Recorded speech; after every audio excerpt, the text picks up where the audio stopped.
This time I'll call to order the March 3, 2025 meeting of the City of Clearwater Downtown Development Board. This time we'll move to item 2 on the agenda, approval of minutes, item 2.1. Make a motion to approve the minutes? Second. All those in favor? Aye. Opposed? Unanimous.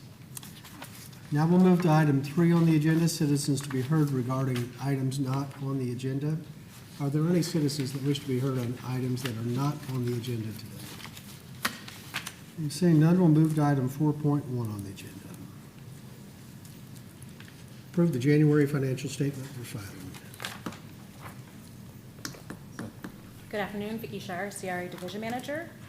This item is to approve the financial report for January. Total funds spent in January was $21,995 as outlined in your agenda. Are there any questions? Councilmember Teixeira. Just a comment, I want to thank you and the staff for adding the total unencumbered section. I find that very useful to have a real number to work with, so thank you so much for fulfilling that request. Any other comments? Anyone here from the public desire to speak to agenda item 4.1? Hearing seeing none, is there a motion? Motion to approve agenda item 4.1. Second. All in favor? Aye. Opposed? Unanimous. It's time to move to agenda item 4.2, approve a special event grant funding request from Cleveland Street Market in an amount not to exceed $24,000 for the Cinco de Mayo and authorize the appropriate officials to execute same. Good afternoon again, Vicki Shire, CRA Division Manager. This item is to request approval of a grant funding for the Cinco de Mayo event organized by Cleveland Street Marketplace. The details of the event is Monday, May 5th from 2 p.m. to 7 p.m. The location is Cleveland Street Market, as you can see on the map, and then right in front of the Nolan is the area where they're closing the street down. The admission is free, and the expected attendance is 800 to 1,200. Some of the features will be live entertainment, including a mariachi band, a DJ, and performers such as balloon artists, caricatures, and face painters. Additionally, a variety of food vendors and local businesses will have the opportunity to engage with the attendees, creating a lively and engaging atmosphere. Cleveland Street Market has submitted a budget totaling $30,000 and requesting a funding amount in $24,000 to cover expenses for marketing, entertainment, and insurance fees. The application's contribution is $6,000. City fees for the event is estimated at $6,325 as calculated by Parks and Recs, and is responsibility of the applicant to pay. Under Section 3 of the DDB grant policy, grants can be used to fund expenses related to marketing, entertainment, and city fees, and insurance, and staff recommends awarding $24,000 to Cleveland Street Market to cover DDB eligible expenses for the Cinco de Mayo event. And at this time, if you guys have any questions, the applicant is here to answer any questions regarding the budget and event. Thank you. Is there anyone here from the public desire to speak to agenda item 4.2? If not, is there any board discussion? Councilmember Teixeira. I appreciate that this is a new section of the DDB footprint, so I look forward to activating that section of our footprint. And just a quick question, are you collaborating with the East Gateway for this event, the East Gateway Association? Let me present the applicant up. Danya? I think that would be a good resource for them as well, to collaborate with that group.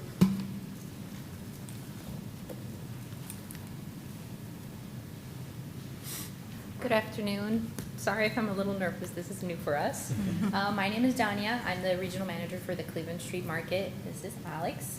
I am the head of marketing for the Cleveland Street Market. I'm sorry, can you say your question one more time? So there's a homeowners association that's very active in East Gateway, which is right around where you guys are, and I would think that reaching out to them would also help make this event successful and get their help. Okay, we're not currently working with them, but we'll definitely take your suggestion. We are working with all of the local vendors, so we have given all of the local vendors the option to prop up a tent and participate in the event. We're not charging them anything. We're just asking the vendors to donate either their time or some sort of item sample to the general public that will be there that day. Thank you. Okay. Any other board discussion? How many people do you expect to attend? Anywhere from 800 to 1,500 on the lower side, possibly more. We also manage the Nolan Apartments, which is the apartment community right behind. Just from there, we have about 800 residents who are already very excited about the event. Plus, we have a very robust marketing plan that we will be doing for the event. And we also manage about nine communities Yes, throughout Florida that we will also be marketing this event to. So 800 to 1,500 would be on the lower side. Very good, thank you. So I don't want to count paper clips, so I don't intend it in this way, but I have looked at the budget, and I noticed that $6,300 for our expense in closing the street. So I'm just wondering, that's, just how important is closing the street to this event? Well, we were following the recommendations given from the safety side because we have such a large crowd that we are expecting. They were recommending that we provide the closure. However, we initially wanted to close more of the street down, but we brought it down just so that we don't cover traffic. It's not in the screenshot, but it's the street right after. So we brought it down so that it's just right in front of the Cleveland Street Market. Just for safety reasons and in order to provide a safe space for everyone to gather outside. But that was the biggest reason why we wanted to close down the street. And it also gives a space for the vendors to be able to, the local vendors to be able to have tents outside as well. And I know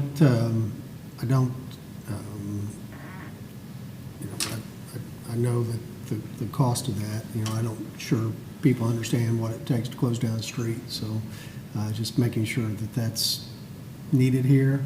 Also, aside from the expense, it also impacts neighbors, also impacts other businesses on that street, so we just want to make sure that it's really necessary before we do it. And then the other thing, I just looked at some of the budget, and most of the $24,000 is, I understand why we need some radio promotion and some stuff, but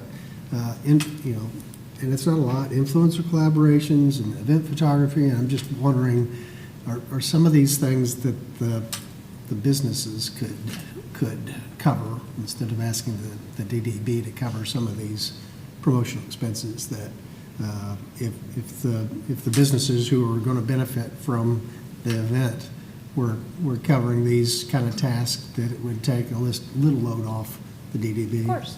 Well, I would like you guys to look at this more of a foundational event to activate the downtown Clearwater. This event is geared towards, becoming a hallmark every year and being able to bring more people over to downtown Clearwater. It's in line with the DDB's goal, which is to activate downtown Clearwater.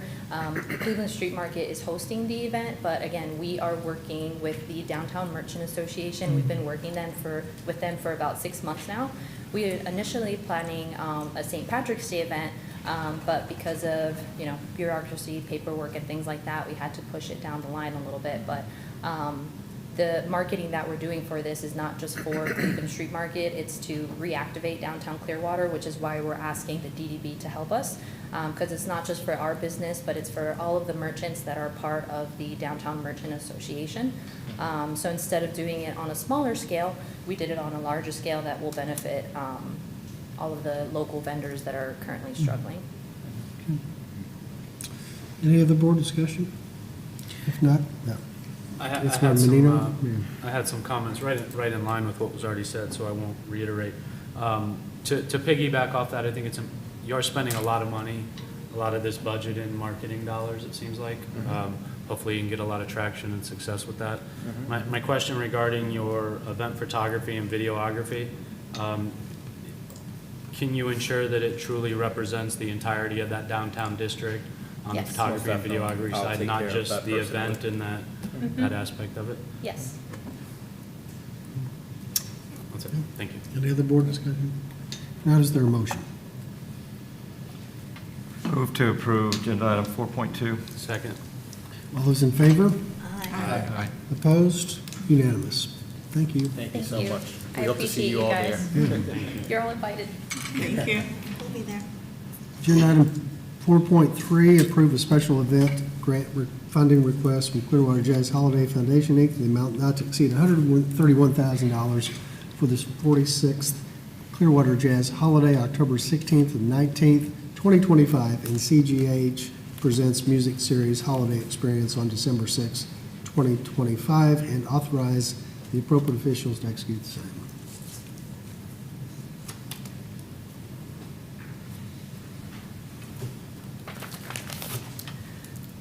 Vicki Shire, Sierra Division Manager again. This item's approved the report. I apologize. I have 5 reports to do yours today. And I left it on the table.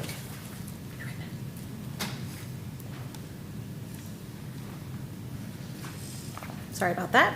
All right, the purpose of this item is to request approval of grant funding for the 46th Clearwater Jazz Holiday and CJH Presents Music Series Holiday Experience, events produced by Clearwater Jazz Holiday. The event details for Clearwater Jazz Holiday is a 4-day event from October 16th through the 19th. The location is at Coachman Park, but is excluding the Baycare Sound. The admission is listed on your agenda items, and the expected attendance is 23,000 attendees for the 4-day event. Events regarding the CJH Presents Holiday Experience is that date is December 6, 2025, from 5:30 to 9:15 p.m. The location is Station Square Park, and the expected attendance is 300. CJH Foundation has submitted an event budget totaling $1,305,620 and is requesting a funding amount for $133,500. City fees for the October 16th to the 19th event is estimated at $140,840 as calculated by Parks and Rec staff. CJH has applied for the city's high-impact special event co-sponsorship for the October 16th to the 19th event, and if approved for the city's co-sponsorship and DDB, CJH will receive $275,840 in public support. Under Section 3 of the DDB grant policy, grants can be used to fund expenses related to marketing, entertainment, city fees, and insurance. Staff recommends awarding CJH an amount not to exceed $131,000, with $125,000 to be eligible expenses for Clearwater Jazz Holiday and $6,000 for eligible expenses of CJH Presents Music Series Holiday Experience. As part of the DDB funding agreement, CJH will provide elected officials VIP hospitality tickets for both events. Thank you. At this time, are there any questions? And the applicant is in the audience if you have any questions. Is there anyone here from the public who desires to speak to agenda item 4.3? Steve? Good afternoon. Sure. Start the clock for you.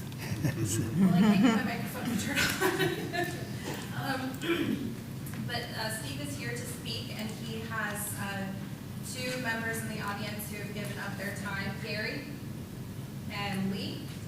So you have a total of 5 minutes. Okay. I only need 3. Thank you.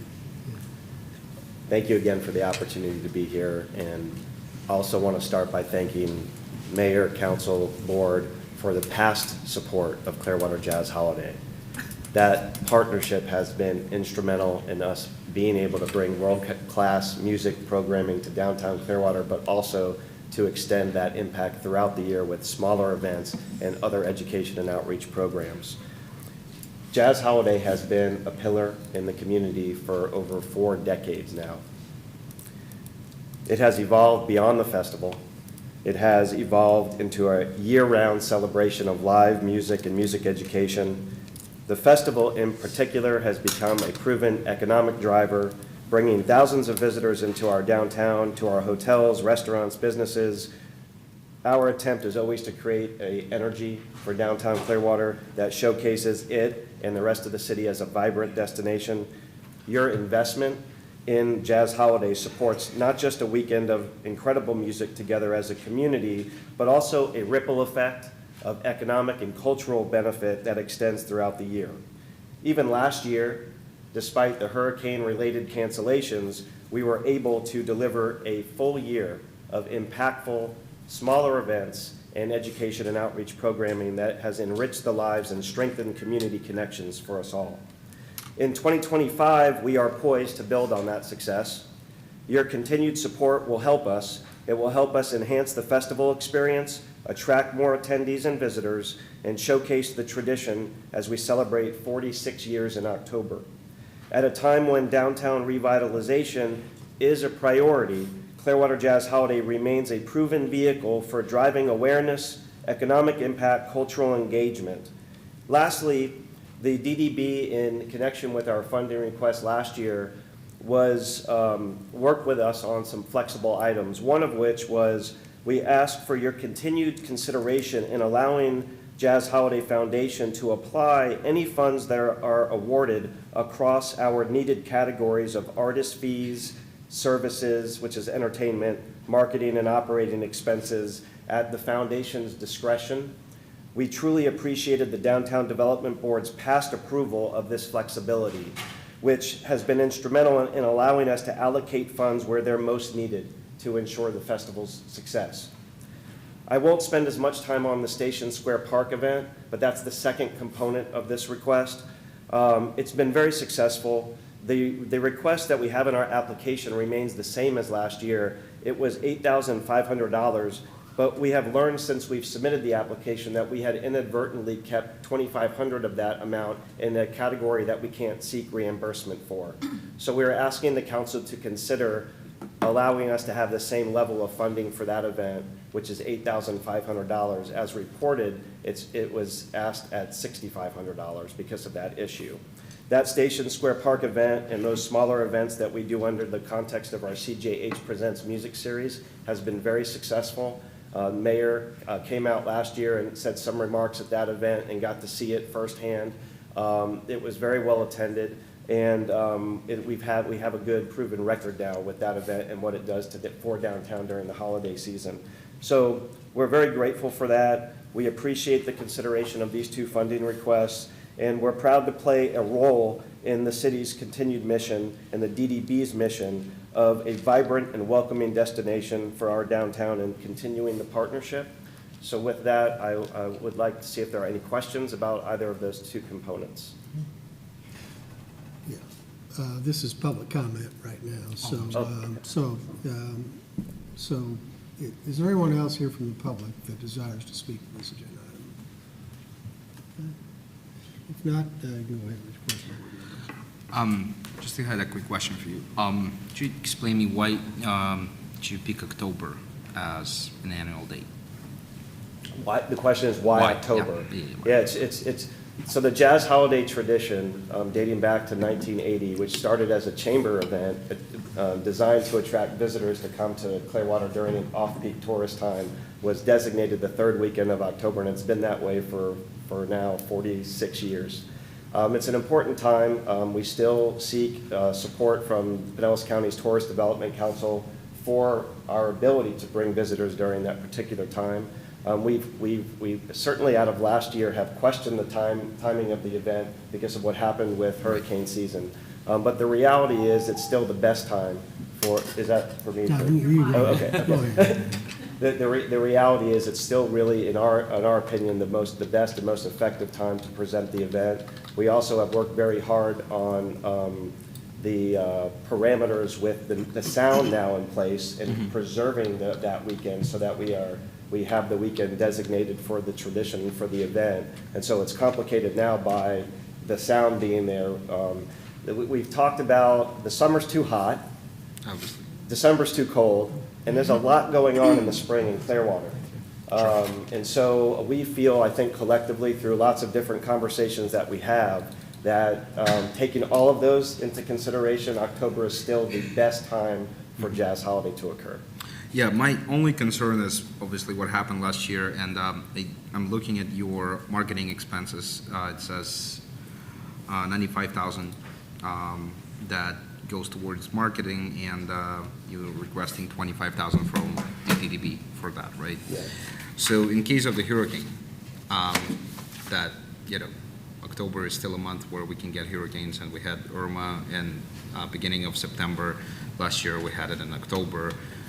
Those things do happen, and do happen more than once in 10, 15 years. So I guess my question is there a way, I guess what I'm trying to say, if you move it to November, for instance, would that hurt you? People-wise, would that hurt you financially? It would. There's just a couple of other considerations too. Most of the big act stop their tours in the first part of September. So in order to attract the most dynamic lineup, it would be very difficult if we extended it into November. It's probably the biggest of the considerations. And in terms of marketing, you're correct. We do start very comprehensive marketing plans early in the year, even before the lineup is out, to attract people to make their plan and make their vacations around the event in Clearwater. And then the in-market campaign starts up in the summer when we announce the lineup, and that's when you start to see the billboards and the buses wrapped and TV, radio, and everything in between. So there's a lot of different considerations that went into that decision. Right, understood. Yeah. I mean, that's the risk we take during hurricane season, but we can't live our lives around the possibility there might be a I hurricane. agree with you. And the whole point of September, October, for us and other tourist destinations around the country, is that those are our shoulder months. Those are when we need to pull people in for other than just sit on the beach, leisure vacations. So it's always historically this kind of event. A number of events that take place in September, October are to try to bring people here during a time of year where many people don't automatically think of Clearwater as a destination, to help provide our businesses some support during those shoulder season months that are important. Yeah. It does, and appreciate Jazz Holiday fighting through. We talked a lot, you talked to all the council about a very difficult year last year and having to remaneuver and make a difficult decision not to have it. But that's the purpose of Yep. having not just this event, but a lot of events during those 2 months. So, any other board discussion? Councilmember Menino? Thank you for being here today. Thank you. The 46th year of a city partnership is pretty impressive. Born and raised in the city when I was a child, there was only 2 times that we ventured into downtown Clearwater, and it was 4th of July and Jazz Holiday and Jazz Festival. So I recognize that. The other thing I want to commend you and your organization on is your yearly education and outreach programs that you do. This is more than just a 4-day festival. It's truly yearly outreach. I've seen your group at work, in classrooms, at summer camps. It truly is year-long. We see so many events come through here, and it's about funding, as partners of the city, funding their individual event for one weekend, and that's the outreach. And the outreach helps our downtown. The marketing dollars help. It puts people in our restaurants, and it's a big help. But we don't see is the 364 other days of impact that impact all levels of our community, from children and youth to nursing homes and hospitals and rehab centers. So I commend you on that. I do have a couple questions. I know accessibility has been important, and we've talked a lot on this board, and I know I've been one of the strongest critic to events coming up on 2 things. If you could touch on them, accessibility. And the other thing is, you're asking for us to partner as a 10% funder of your event. I find that a little bit refreshing because so many come before us, with plans and hopes to put on a great event. But the financial liability is usually in the 95% of the city carrying it, and there's not much skin in the game or incentive for the other side to produce as professionally and effectively as your group does. So can you just briefly chat about accessibility? I can, yes. No, thank you for the question and also for the kind remarks. We are deeply committed to accessibility. For those of you who have followed the tradition, like Councilmember Menino, for all these years, you know that it is a core community, is a core value of the foundation, and we work very hard. Ticket sales are necessary. They're necessary to financially sustain and grow the event, but accessibility is equally as important. Our 2025 model offers a $10 general admission ticket, free entry for children under 12. We have new plans for free programming that will flow into downtown Clearwater along Cleveland Street and hopefully even Station Square Park to complement the energy of the Jazz Holiday tradition we have what has grown to be a very meaningful and popular Bill Horn Community Day Fund. The Bill Horn Community Day Fund initiative donates festival tickets, and it does that to Clearwater Jazz Holiday education and outreach partners that Councilmember Menino was referring to, and a lot of other members of the community who may not otherwise have the ability to attend the festival. So these efforts, all of these different efforts, are designed to ensure that the festival tradition remains affordable, that it remains accessible. One of the things that we pride ourselves on is the diversity of the audience and the broad demographic that Jazz Holiday is, while maintaining the financial sustainability component for us to continue to build in a highly competitive industry and market with escalating talent costs and infrastructure costs. It's a balance, but we're very tuned into the balance because it's part of our community, our mission and fabric of our core value, I guess. The other thing about ticketing, it does provide an additional layer of security. And I think that's also important to mention, that ensures a safe and enjoyable experience for all the attendees who come. And one more, do you mind? Yeah. Anybody else before I want to jump in before me? No, go ahead. Thank you. Last question. Being in the special events business myself, I recognize the past handful of years, the kind of instability that we've had as far as a financial commitment and a partnership between city, DDB, and your organization. My question to you is, what would a funding mechanism of a partnership that was more of a multi-level agreement that would give some stability for moving forward for both sides? Is that something that would assist you? Well, I do have some notes to share, and when you say multi-level, you're referring to a multi-year Correct. kind of framework? Correct. Okay, yes. I do think, I have some notes to share about that, because I do think that that could be very helpful to planning for both the Jazz Holiday Foundation, but also the DDB in terms of its strategy for events. Each year, as I think everybody is aware of, the city's in-kind support and the DDB's cash contribution are approved separately in different agreements, one from the city side and one from the DDB side. This process has worked well, and I think it's worked well because of the long-standing nature of the event and our partnership, but it does create some challenges with festival planning.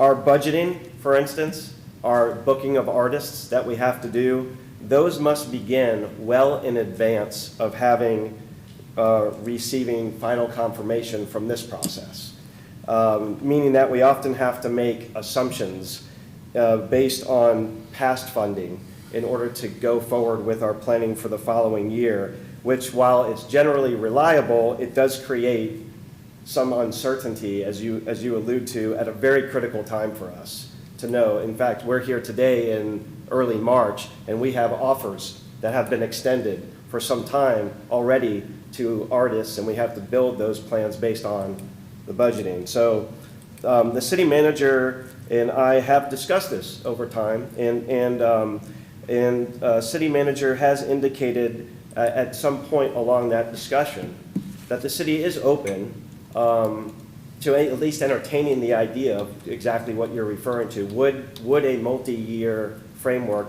be better for both our planning, and whether it's now or in the future? And so I think, for example, like a 2-year commitment or a 3-year commitment, as to illustrate an example, it could not only benefit us, but it could help with the DDB and the city's own budget forecasting and event strategy.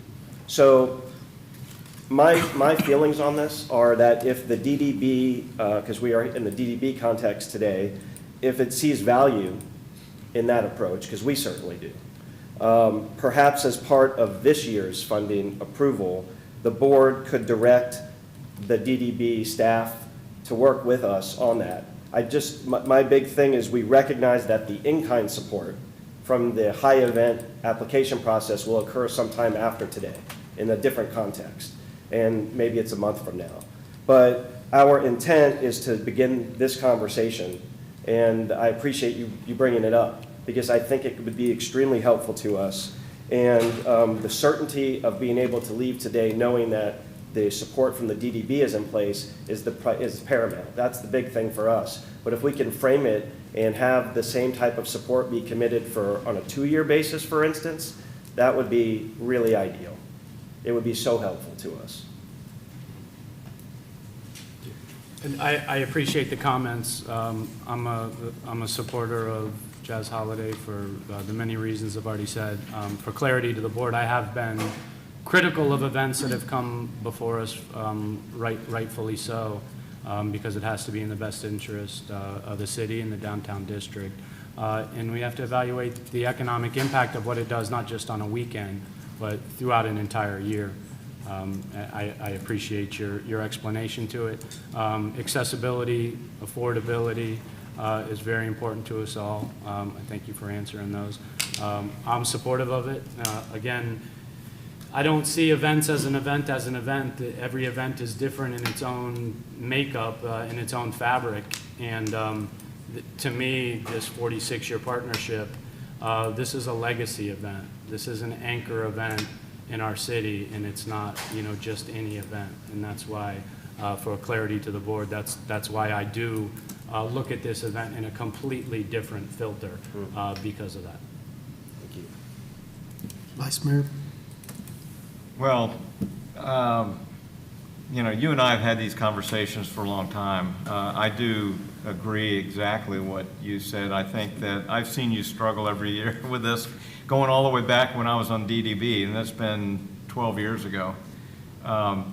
Because of the timing of your event and where it starts during the fiscal year, you're already planning for the next year, and you don't get these. I mean, you framed it absolutely great, because your funding obligations really don't get tied up till much after you've booked a lot of these events. And I know that you can look back and say, well, they did this last year, I can support, but it'd be nice to be able to put you at ease and say, I know I can have the support this year.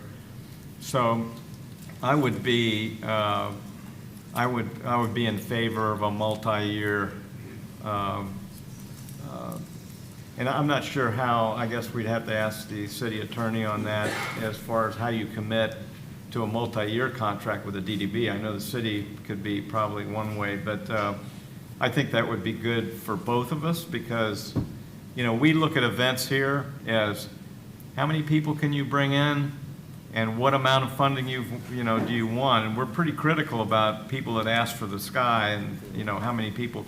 Well, they don't even have any. You've had 46 years of this, and so you're a proven value to our community, and I want to see you be successful and keep on at this, because I think it's really valuable for everybody in Clearwater to have your event. People look forward to that, and so I would be good.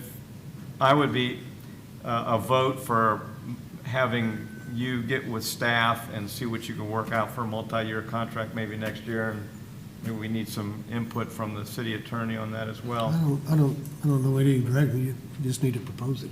I mean, we have in front of us the proposal we have, and just like this proposal, this next time around, you propose whatever would be different. So it's helpful to the board to have some heads up, not just walk in here cold and, hey, by the way, let's do something different, significant like that. So I don't know that I'm necessarily opposed to what you're talking about now, but that wasn't part of the preparation for today. It was the proposal you presented. So for me at least, next time around, if you want to propose something different, I think what I've heard so far is we would all consider that.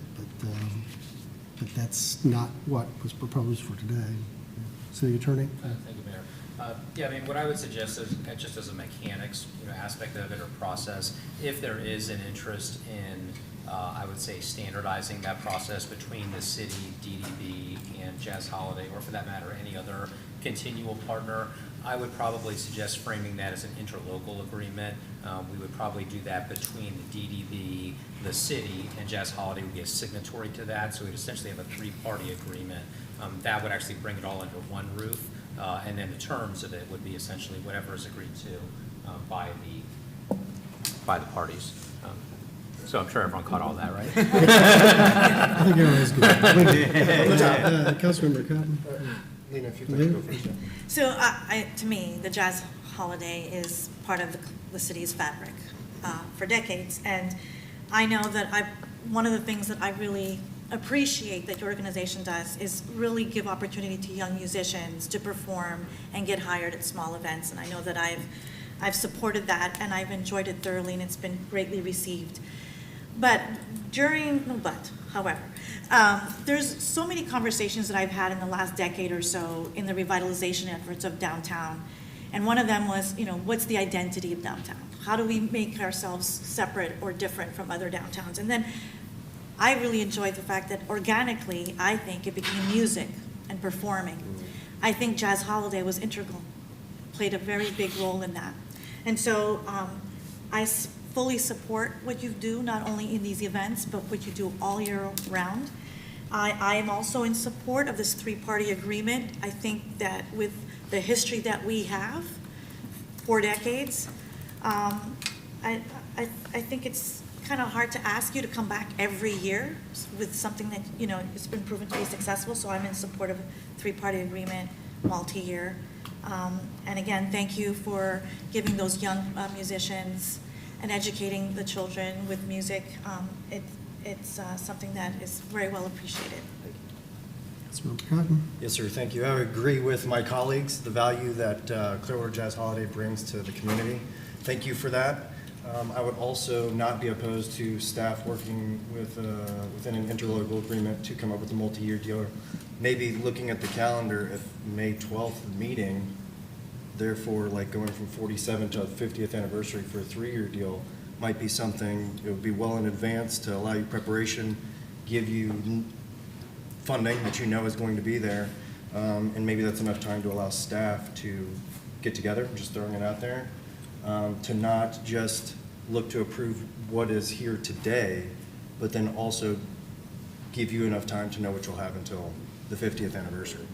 So maybe that's something that we can look into and put it on a sooner DDB. It's really it. And again, I'm going to make some comments. I'm completely supportive of them, but they have to propose something. We're not in the business of proposing what works best for them. They have to tell us. And so I'm hearing all this, and it sounds good and all, but whenever they get ready and bring it, the timing is not our timing. It should be their timing. When he feels like he can put it together, and we'll get back on the agenda just like we have for this one, and we consider it. But So I with want to that make being sure. mentioned, if you'd like to bring it in May or whatnot and get with staff, Yeah. just to get the ball rolling so that you have Exactly. enough time Yeah. to be prepared. Yeah. That's all. Thank you. Yeah. Thank you. But you would need the funding now, not wait till the whole process. Yeah. Correct. Ideally, being able to leave to here, knowing that the present funding request submitted Yes. is Okay. approved, For sure. And will work give us towards- a big exhale with our planning and a momentum. And then this conversation, thank you for starting the conversation. It's very much appreciated. And I think now I can give some thought to that and continue conversations with city manager, for instance, and DDB staff about the interlocal nature of what it could be, and then we'll see where that goes. But I'm very motivated to try to make that happen for sure. It'd be a huge help to us. Thank you. Any other board member discussion? With that, I'll go ahead. I just wanted to say this. My heart went out to Jazz Holiday for what you went through last year. I mean, that was just gut-wrenching to see an event so beloved in this community, so important to this community, and not be able to happen. And we had significant things going on, obviously, and it wasn't possible, but it was really, really hard. But we need, as a community, as a city, to work together. And that's not just city government, that's private sector. Let's make this the best Jazz Holiday ever. It's so important. We missed a year, so we'll double the effort and we'll double the community enthusiasm to support this event. And so, to some of the board members' comments, it's really important that not only that we're doing this today to get us through this year, but the community is getting behind Jazz Holiday too. And I want to echo on what Councilmember Teixeira said about our identity. Yesterday I was in St. Petersburg for the Grand Prix, and as you watch those cars come down on the pace lap, right along the marina, with the water in the background, the boats and all that, it's one of the most spectacular views in all of auto racing. That St. Pete Grand Prix fire is known for that. There's no more beautiful course for IndyCar racing, or really, in my mind, maybe Monaco, but other than that, Formula One in the entire world. And so that starts me thinking, what do we have here that nowhere else in the world has? And I'll tell you what we have. We have the Bay Care Sound. Last night and over the weekend, Councilmember Teixeira, Vice Mayor was there with me, City Manager stopped by. The Sea Blues Festival, that green is another venue that's unique with the waterfront behind it for music events, live music. I was happy to see the Bay Care Sound. We had an EDM, which we're talking of the trees, which was really popular. We're getting some different types of genres of music in there.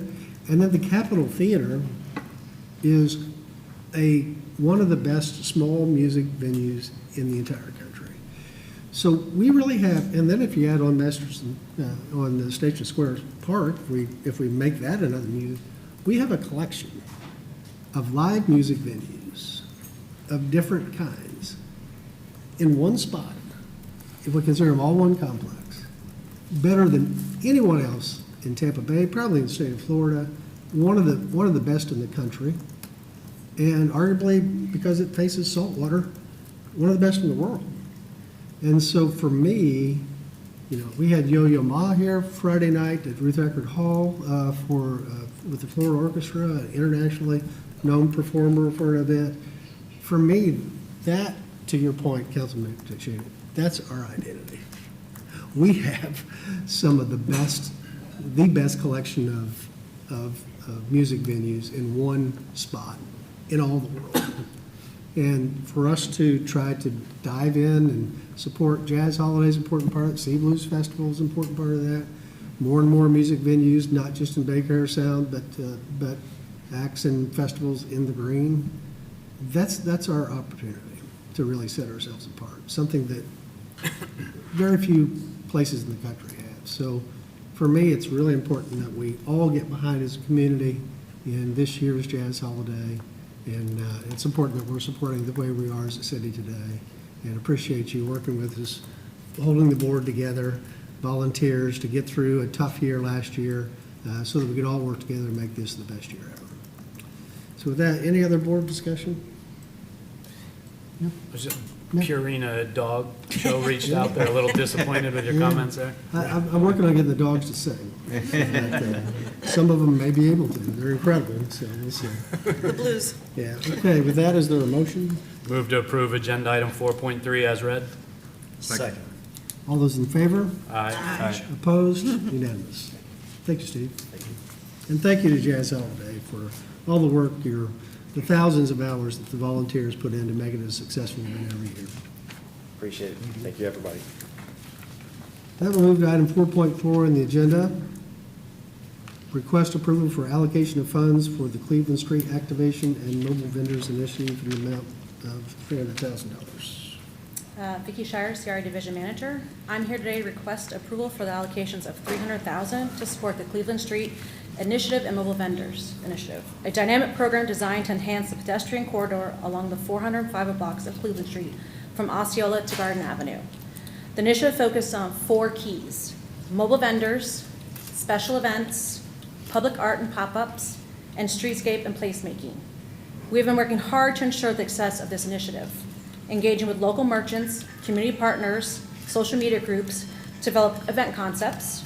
We are collaborating with St. Petersburg College to bring a mobile vendor program to life, and we're actively coordinating with other city departments. This program aligns directly with the goals of the Community Redevelopment Agency, Downtown Development Boards, work session plan, and the strategic cities plan.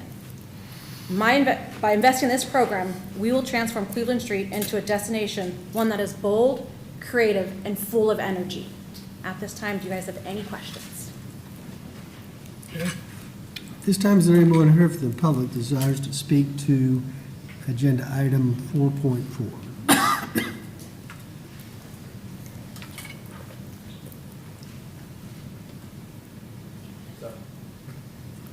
I'm Tony, part of the Downtown Merchants. You guys have, I know all you guys personally, and I appreciate all the help and input and just camaraderie you guys have been part of with us, at least with the merchants and the downtown development. I wanted to sit here and just address some of the stuff that I know I alluded to, and I talked to you guys privately about this stuff. It is to the utmost important to allow the merchants to dictate our future. I think with a lot of stuff like the person before me, Danya, came up here and spoke. I worked for the past 7 months on this project that she has, and it was originally supposed to be a St. Patty's Day event. But because of all the issues that happened and whatever, and here and there, it became a Cinco de Mayo event. I think that if you allow us to dictate our own narrative, our own future, it will be much more cohesive than having, again, I hear it from me all the time, bureaucracy dictated. We've had issues now when the city takes more ownership of these events, like Blast Friday was an utter failure. And I believed in it. I stand up here and I talked to you guys that I believed in it. And the consistency was the answer and the solution to this. But consistency was the one thing that was missing. Within 2 months, it no longer existed.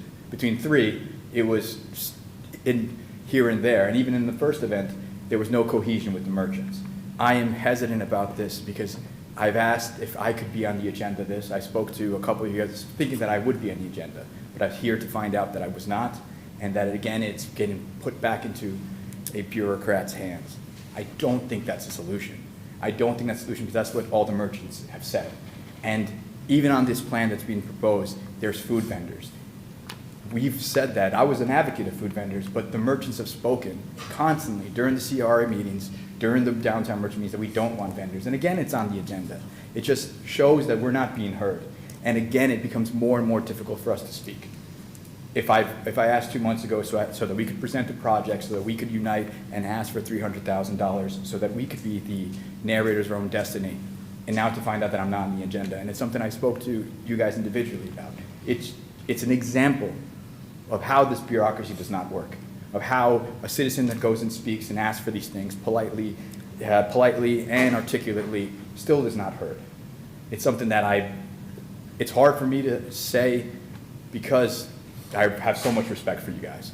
So I say this humbly, and I say this with a little bit of grief in my heart. Listen to us. We are the downtown. There is no future without the merchants. You can put up all the events you guys want, but unless we're united and have cohesion and consistency, nothing will come from it. And the other merchants would like to speak on this behalf as well. Thank you. Next speaker.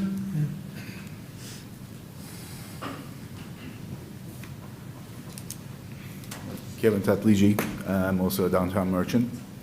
And I totally agree with Tony's speech, and I'm just going to give one example. There are plenty of examples that in a short period of time that I've been as a merchant in downtown.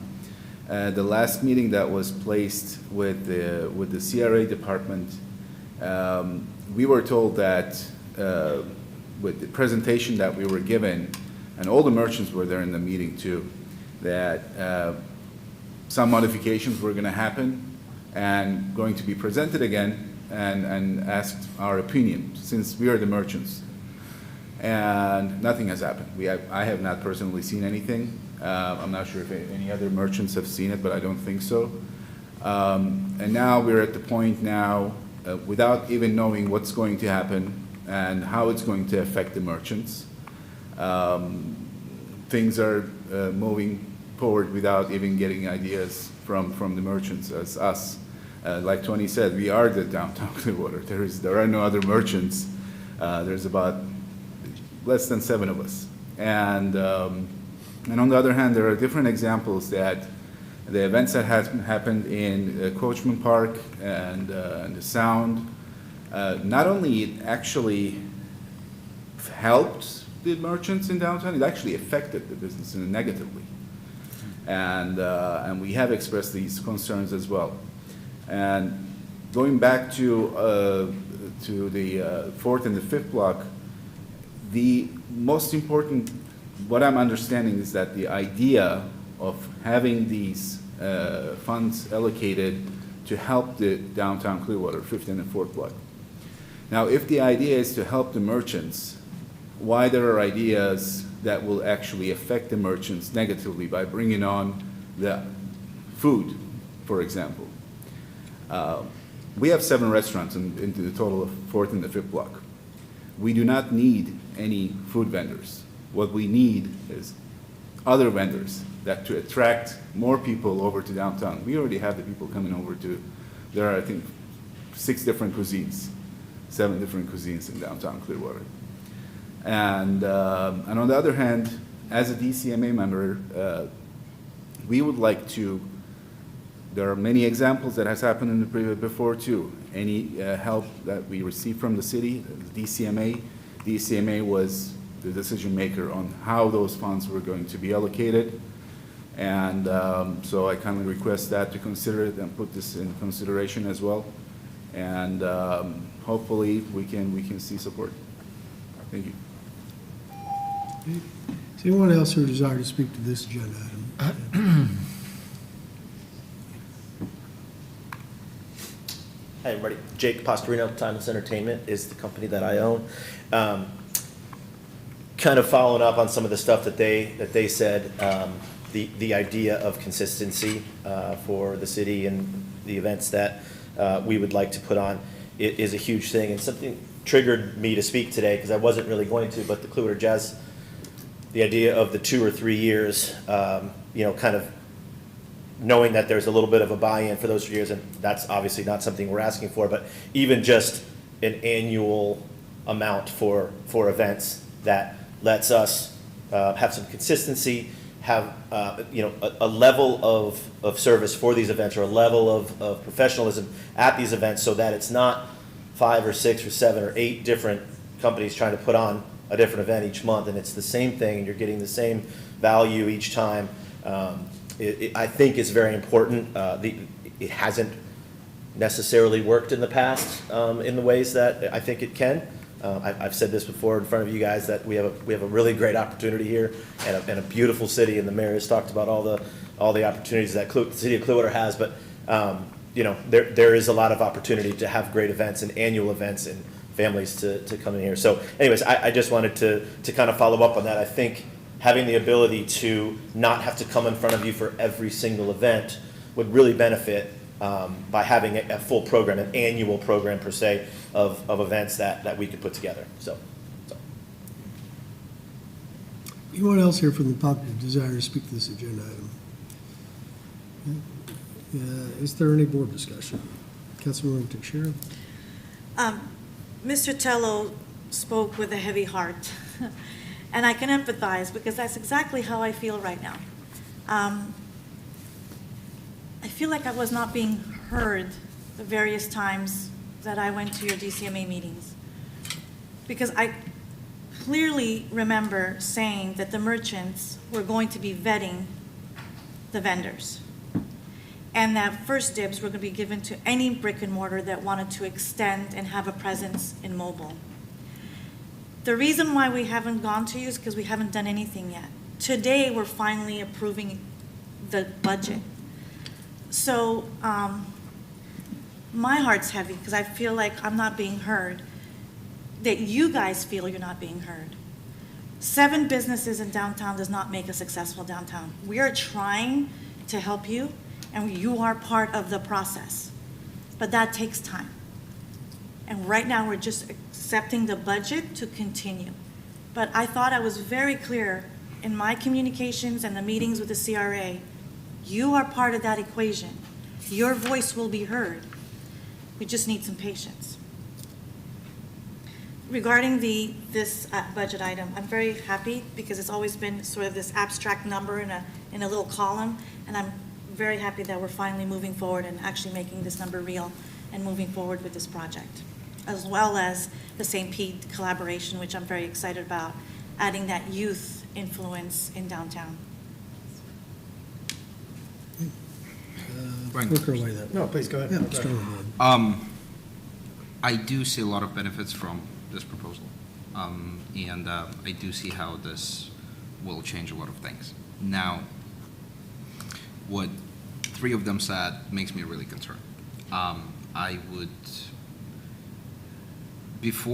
suggest that before we make any decisions on funding, I do think that we should hear from them first. And I do think, I understand that there were different discussions. I was not part of those discussions. They were not, as far as I remember, maybe, unless they happened in the last two meetings that I was missing from, they did not happen here. And if the funding is requested from DDB, I do want to hear them first before making any decisions. I'm not against the idea at all. I do, like I said, I do see a lot of benefits.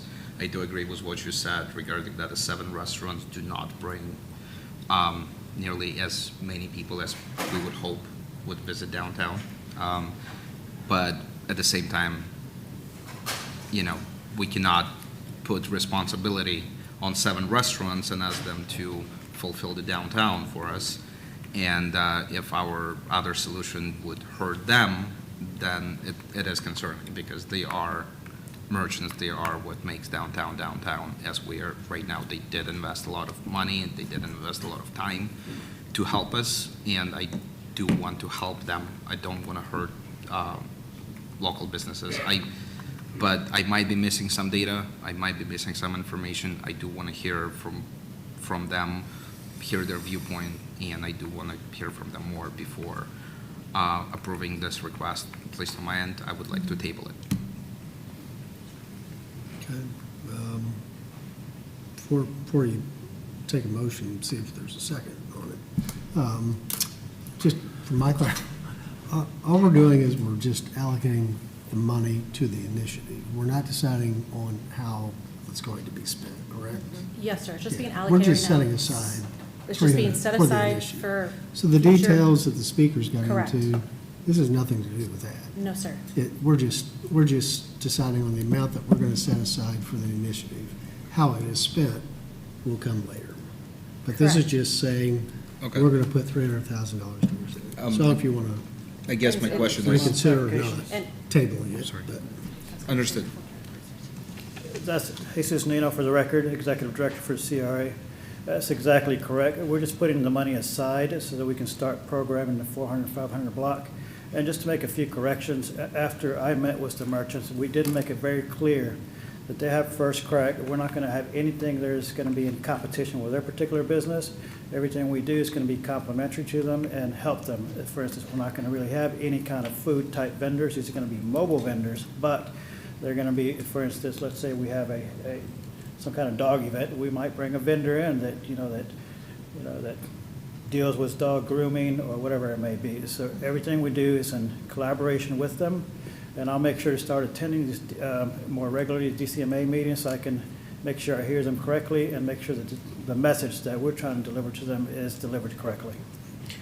So before you make a motion to table. No, just- I guess I'm just having a follow-up question.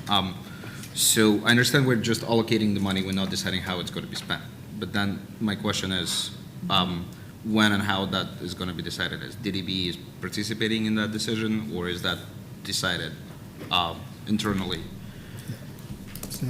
It is the focus on the 4 key, is mobile vendors, special events, public art, pop-ups, and streetscape and placemaking. Yes, we will have the local merchants at the table. Any kind of decisions we make, we usually have them at the table. For example, the Dog Moms at Tampa Bay, I reached out to them and walked the whole strip with them to make those connections between the local merchants. So we're providing them with tools to be able to do events. So yes, they will be 100% at the table with the decision of certain aspects of this $300,000 for allocation, yes. Right, my question was, I understand that, thank you. My question was, so the DDB will not be decided, like after we allocate that money, the further discussion on that subject, the concerns that they brought up, not going to be discussed with DDB, or will it? Right now, we're just allocating. That hasn't happened. The discussion hasn't happened. It has to happen. So this is just allocating the funds and then that discussion will take place. Right. So I'm sorry about the stupid question. I'm just trying to understand. That discussion, where will that happen? Like, would DDB be part of that discussion or not? I guess, Mike, I'll just make it very simple. Will I be part of the discussion or not? Yes. Okay, good. Yes. That's all I want to try. Good. Part of the process. Sorry, I apologize. There's a timeline for this. I'm sorry. That's what- That's right. Okay. Councilmember Cotton? Did you want to go? Yeah, I was going to say that obviously it's very concerning having some of the downtown merchants in here be displeased. I understand what we're voting on and allocating the money towards the future of what to work on. I just want to make sure that we're obviously not creating more red tape and getting in the way of something, but that we're assisting their businesses in thriving and to cultivate new businesses to come in. That's the whole point of this, right?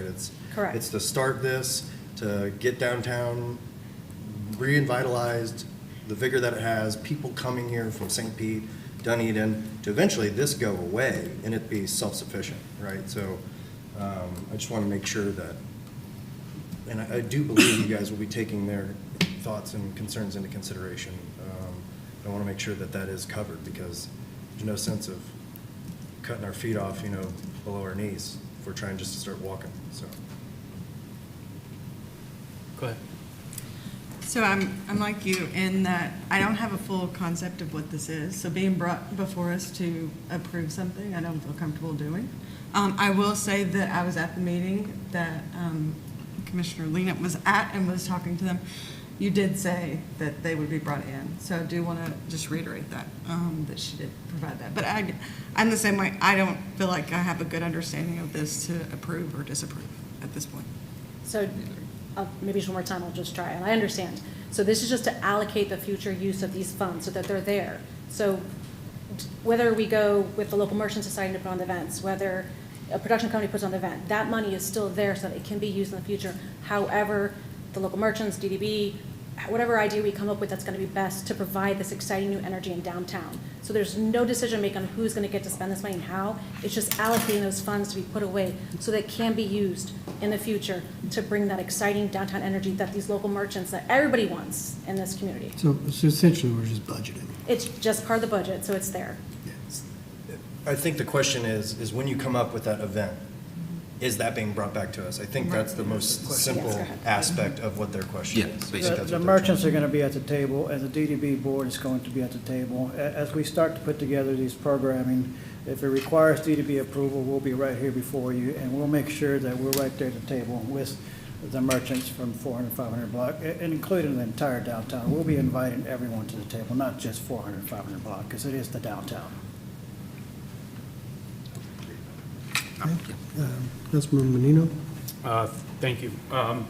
Appreciate merchants, Tony and Jake and the group being here. Appreciate your time. I do want to say in defense, Tony, I picked up the phone as soon as I heard some of your issues and you questioned me about getting on the agenda. Immediately reached out to staff. The agenda was already posted, and I told you the best way to get in front of us, to be heard and be part of this meeting is to be here for the citizens to be heard, open public comment. Unfortunately, you guys, all of you walked in after we already got past that point. So that would have been that opportunity that we discussed. So I don't want you or anyone else out there to feel that we weren't listening. This DDB board and your council, our proven track record has been to fight for our downtown merchants. There's been millions of dollars, $900,000 to your own establishment itself in the betterment of it, to help you grow, to help you sustain, to help you attract business, retain business, to help the rest flourish. So I don't want anyone to get confused that we're not fighting for you in our downtown, because some would say we're going too far. I don't believe we are, but some feel that way. Where I am a little hesitant is I don't like the disconnection that I feel we're having right with us as a city and staff with our downtown merchants. I think that communication is vitally important. We obviously see, as we're sitting in here having a discussion, that there's a lack of clarity and understanding on their part. I think they need to be at the head of the table with these discussions when it comes to our downtown. That's their blood, their sweat, their tears. They're giving up everything that their families own to make their businesses successful. It means more to them than anybody else sitting in this room. They need to be part. Above all else, they must feel heard and valued. Above all else, with some of the communications today, I feel that there's that disconnect. I hope we find a way to solve that. We also heard a lot kind of thrown at us about lack of consistency and cohesion. I do recognize that, and it's hard to argue that there has been some issues with that downtown, but I think we can also look at your group the exact same way of a downtown merchants. There has been a bit of lack of cohesion and consistency, with all due respect. I give you credit for where we're growing and fighting, and we're getting to that point of growth, but this is recent. We're just hitting this place. So it's not like you're surviving out there fighting for 14, 15 years of consistency. I don't even know if this current Downtown Merchants Association, have we put on an event yet? Have we started to show the track record of success and able to make those type of decisions that helps grow the downtown area and awareness? I'm not sure what that answer is, but I do think, and I do find a bit hesitancy in this, in that public engagement and support is vitally important in our communities, and especially in this meeting with our downtown merchants, and making sure we're finding a way to truly value their engagement, their opinions, and to communicate clearly and effectively so that we are on the same page, because we don't see that and feel that way. And I want the merchants to understand and feel that we're not just willing, we are trying to do everything we can to fight for you, to fight with you, whether it's writing checks and money in special events, fighting for signages, window signs, in different ways that we can help you. We're trying, so I would ask that we ease the tone a little bit on bureaucracy and us making all decisions for you. I think it's a team, and it's going to be a team of your group and our group that helps make, not only help your business be successful, but help our downtown thrive. So that's the message.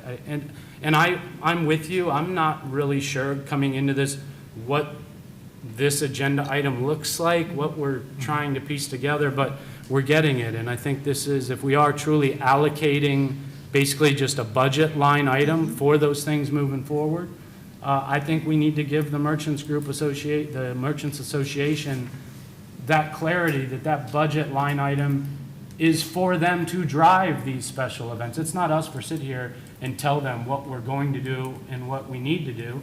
It's for them to be at the table, help create those events with us, and let's get on the same page and make it a success. So. I completely agree. This is a lesson learned for our department here. We'll make sure that we're out there a little bit more. We do have a business response team that's out there. Of course, there is a gap there that I'm going to close immediately after this meeting, because I do respect all the business owners out there, the merchants, residents, you name it. So we'll make sure that I'm at the table for a little while there. And I hate to do that, but I'm going to be there. I'm out there a lot anyway, but there is a little miscommunication we need to close today. All right. Okay. Any other board discussion? And Tony, you and I met, and I kind of tried to explain this to you too, but I did want to clarify a couple of things that were said.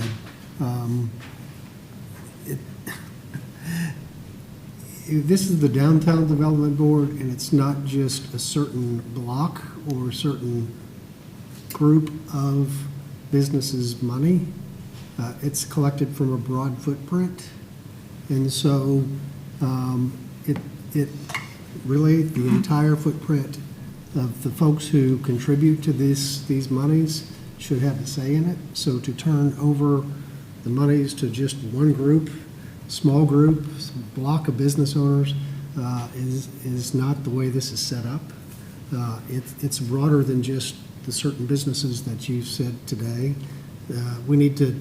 We are charged with taking care of the entire group that contributes to the monies that go into this Downtown Development Board. And again, I support your block, and I support the restaurants on your block, and hope we can make them thrive, and like all the businesses in downtown.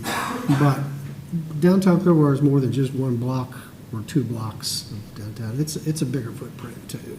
And so we need to make sure that we're being fair to all of the downtown and not giving one area, one street, one block, priority over the other. So appreciate your comments today, and hopefully we will work with you to find the right side solution. You've shared some ideas with us today that I think good input. If you're selling food, it's probably not a good idea to have a lot of food vendors who are selling something different right outside your front door. But we just want to make sure as a board, we're doing what we're charged to do. And we can't play favorites. We can't, we have to be fair to everyone who's contributing to these monies. And so just to hand it over to one group and say, take care of yourselves, that's hard for us to do. So I think today we're getting to a point where we're just deciding how much money we're going to allocate to this initiative. And then hopefully you'll work with our team to maybe implement a lot of these ideas you want. But ultimately, the decision has to be this board, because we're the ones, we're the caretakers for the entire monies that go into it, and have to be fair to everyone who contributes, and everyone who's in the Downtown Development Board area. So with that, is there a motion? Make a motion to approve agenda item 4.4. Second. All those in favor? Aye. Opposed? Unanimous. Okay. Thank you. We'll move to item 4.5 on the agenda. Approve a funding request for the Cleveland Street Banner Initiative in an amount not to exceed $20,000 and authorize the appropriate officials to execute the same. Good afternoon. My name is Tasha Hatley, CRA Specialist with the City of Clearwater. Today, I'm presenting an agenda item 4.5, requesting the approval for funding for $20,000 for the Cleveland Street Banner Initiative.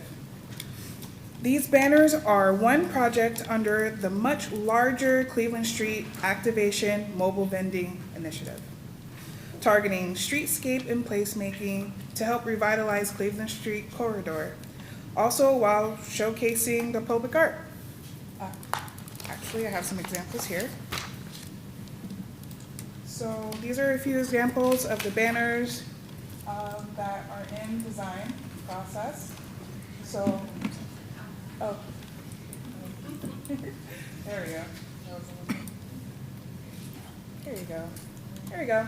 So these banners are gonna go across the 400 and 700 blocks of Cleveland Street from Osceola Ave to Myrtle, reinforcing downtown's role as a vibrant destination for residents and visitors. This initiative would enhance the pedestrian district with professionally printed and installed banners featuring designs of the Downtown Clearwater logo and the Downtown CRA district murals, showcasing community and talents.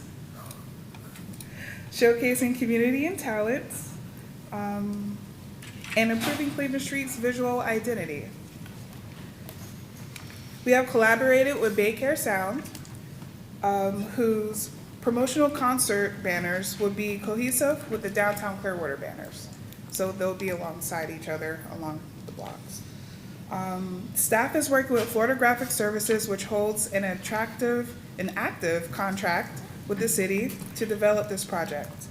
Their quote includes printing, installation, and a 24-month maintenance program covering monthly inspections and adjustments. Also, in the event of a storm, they will remove and install the banners to keep them in excellent condition. Thank you. This initiative directly supports DDB's mission to enhance downtown Clearwater's identity and public spaces and work towards our Cleveland Street Activation Initiative efforts. I appreciate your time and consideration, and I'm happy to answer any questions you may have. Does anyone here from the public desire to speak to agenda item 4.5? Seeing none, is there any board discussion? Are these banners being placed solely on the 400 and 700 blocks of Cleveland? Are we including any of Osceola in that, or only the Cleveland district? So, from what I see here, the 400 and 700 blocks from Osceola Avenue to Myrtle Avenue, are around that area? Amethyst, it's only on Cleveland Street. Yep. Okay. From the 4 to 700, Yes, not 4 4 to and. 7. Yeah, 4 to 7. 4 to 7, yes. That could look kind of weird, but Yeah. yes, 4 to 7. And my only reason is, with the thousands and thousands of people on weekends that are at at shows and concerts down there, as they leave the library and walk on all different sides of it through the parking lots, you know, having that aesthetic direction or branding, I think might help along parts of that Osceola corridor versus just only on, but that's why. Yeah, we can That's why I definitely, asked that. yeah, we can look into that, absolutely. Or even on Fort Harrison, which is the Right. most heavily traveled. I mean, I'm not sure what advertising does for you on a street. We have difficulty getting people to, I mean, if they're already there, we've already met our goal in getting them down there. The other question I had, I don't know if there's any other board questions on it, but I noticed that 12,000 of the 20 is for maintenance. I mean, how often do they need to fix these things? All right, yeah, I got it. So the 12,000 is for a 24-month contract. So examples from last year when the hurricanes hit the banners, we didn't have hurricane maintenance services to help reinstall or fix the banners that were put in place. Also, we didn't include a lot of other maintenance services like fixing the poles that they're on because they get realigned over time, especially with the hurricane. So a lot of it is for hurricane maintenance to help. It's a new service, well, it's an additional service that we requested from Florida Graphic Services that they accommodated for. So that's what is included. So on Memorial Causeway, we do them, or we have a company do them on Memorial Causeway, or banners we have up there?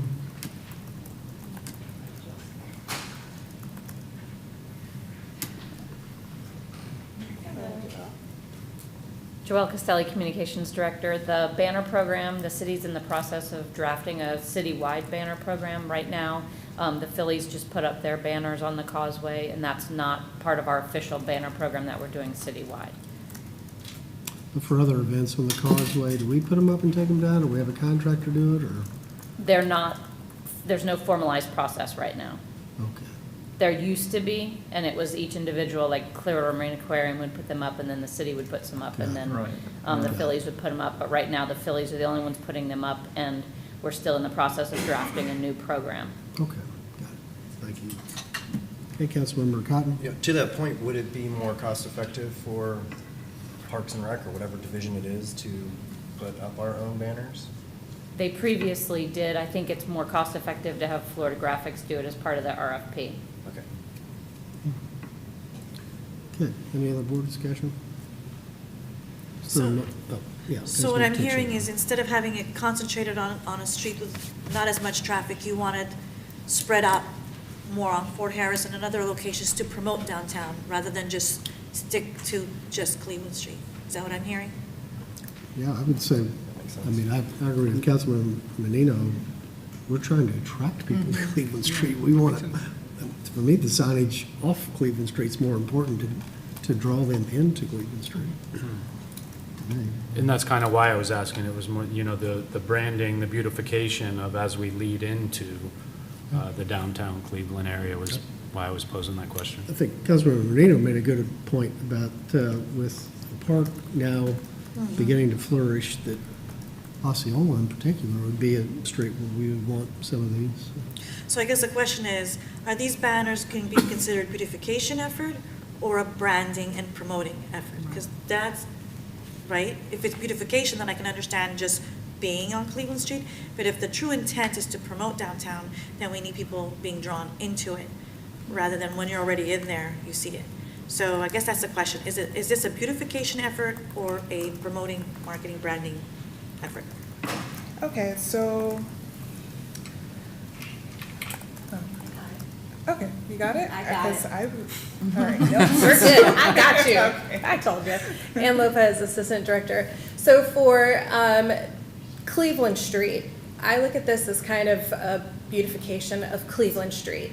Definitely open to the idea of expanding the footprint to include Osceola and other areas that could be something as similar to wayfinding where we can have another source to bring people downtown. So I think for what we have today, it's for the beautification of Cleveland Street, but definitely open to looking into ideas to expand the footprint and give that a similar feel, but use that as a way to bring people downtown. Councilmember Yeah, I Cotton. mean, to what Councilmember Menino and the mayor have said, something like this on those adjacent streets, that would say even something like downtown Clearwater on Cleveland, right? To make people like, oh geez, I didn't even know that Nash Keys or a piano bar existed or something around there, you know, to drive it that way makes perfect sense too, for another time.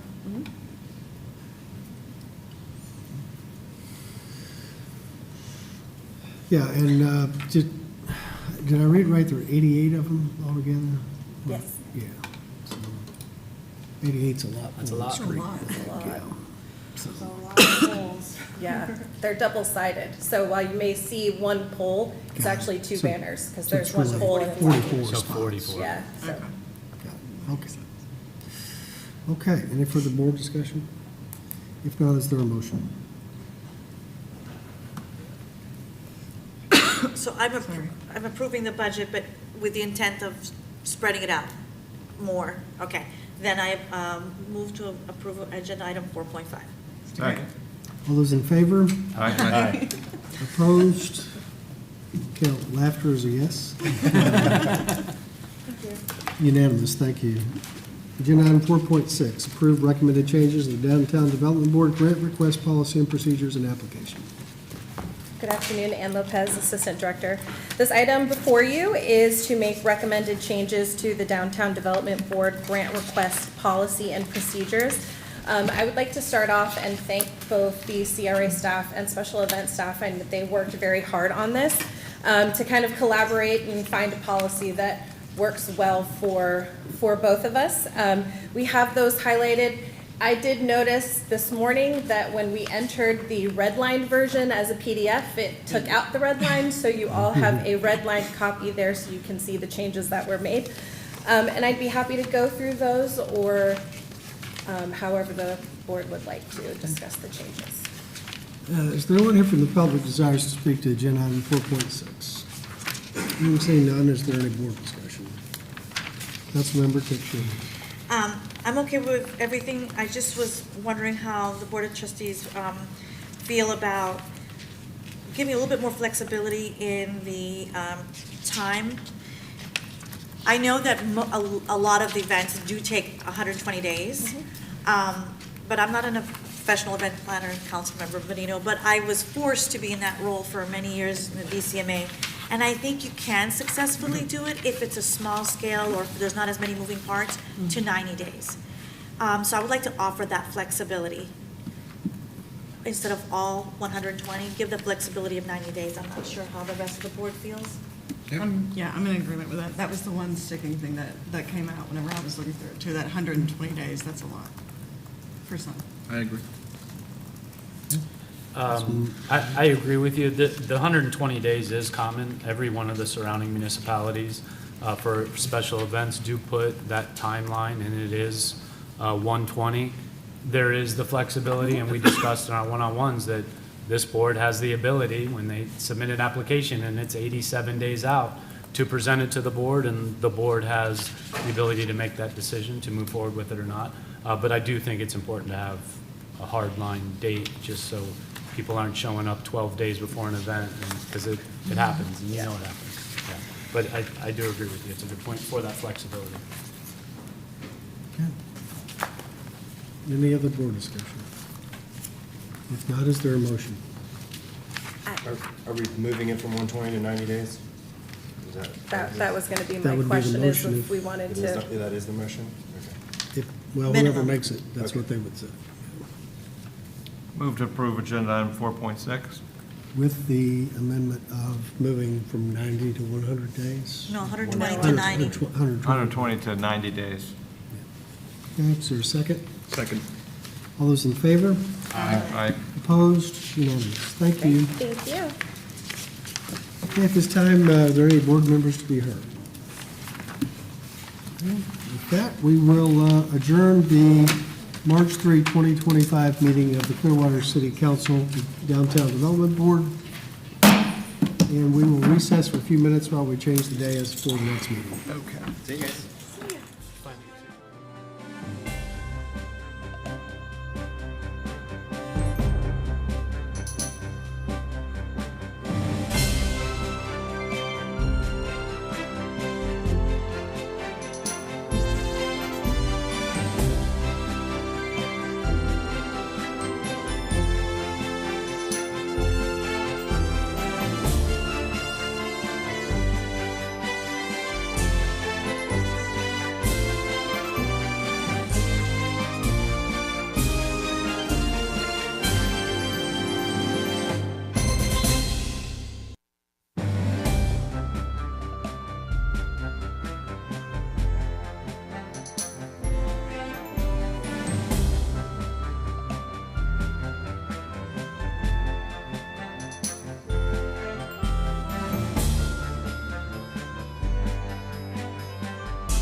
This time I'll call to order the March 3, 2025 work session of the Clearwater City Council. We'll move to item 2.1 on the agenda. Approve the purchase of excess property insurance.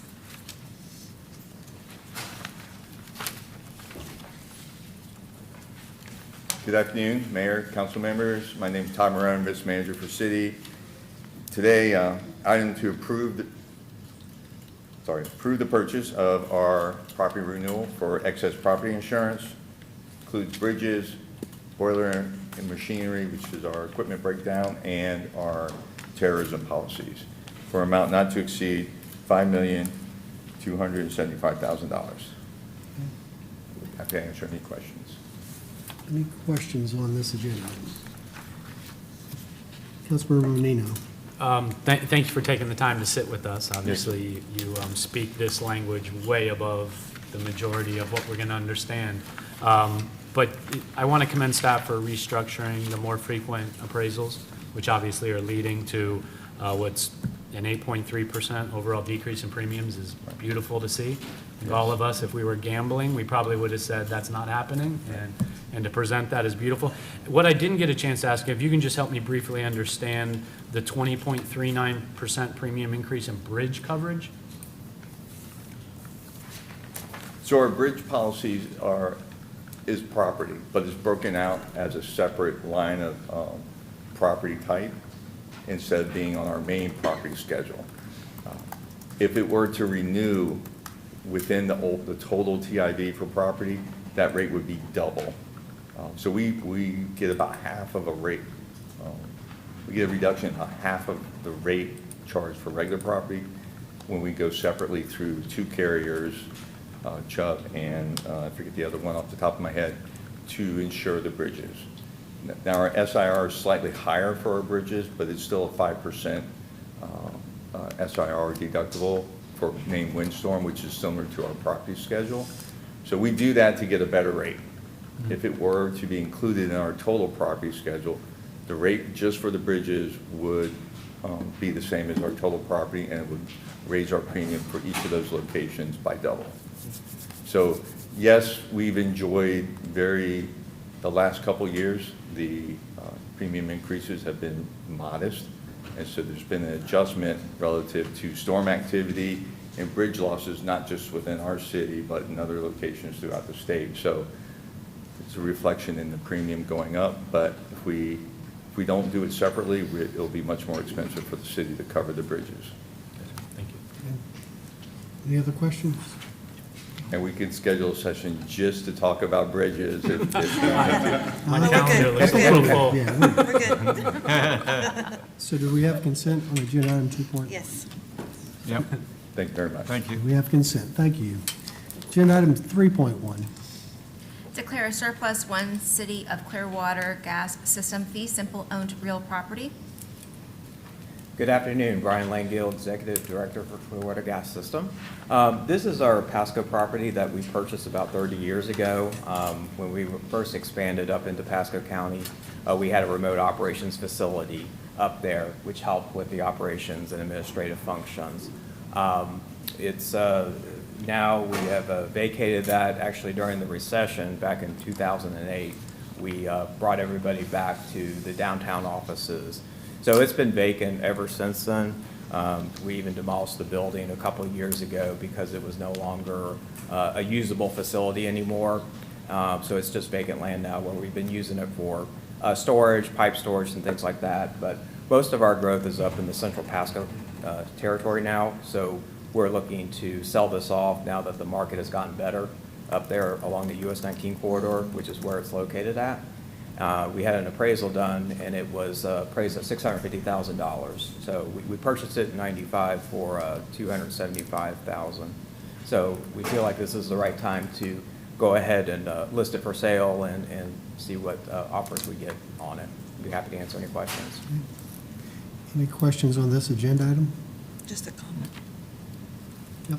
Just a Councilmember comment. Sim- I'm thrilled to remove this off our inventory and increase our tax, put it in our tax rolls. So if there's any other properties out there that we own, bring it forward. Very good. Just a brief question. I did check, it's right before the mouth of the river with, Hooters and everything else, so I think it's probably carries some value being right there on 19. It's hard to tell on Google Maps. Is the connecting property, is the current property connected to it? Is that vacant lands as well? Yeah, it's actually been for sale as well. So I think there's some interest in both properties being purchased by the same person, entity. That's why I and asked. merge it together. Yeah, that's Totally my makes sense. understanding. Thank is you. That's what we're seeing right now. It had been, valued in the 200,000 range for a long time, so that's why we never moved on it because of that, because it was below what we paid for it back in the 90s. So now it's substantially higher now with the appraisal. Okay, any other questions? All right, well, thank you. Move to item 4.1 on the agenda. Accept the highway landscape reimbursement memorandum of agreements for fiscal year 2025 program funds. Good afternoon, Mayor, Council. I'm Matthew Anderson, Parks and Recreation Assistant Director. The item before you is for a grant that will allow us to beautify Missouri Avenue. We currently have landscaping in all 11 medians. However, due to various issues with the soil and other things, we want to remove that and replace it. We were able to apply for this grant and we're able to receive it too, and it covers a lot of things. I am going to place something up here on the overhead for you to see basically what the future will look like.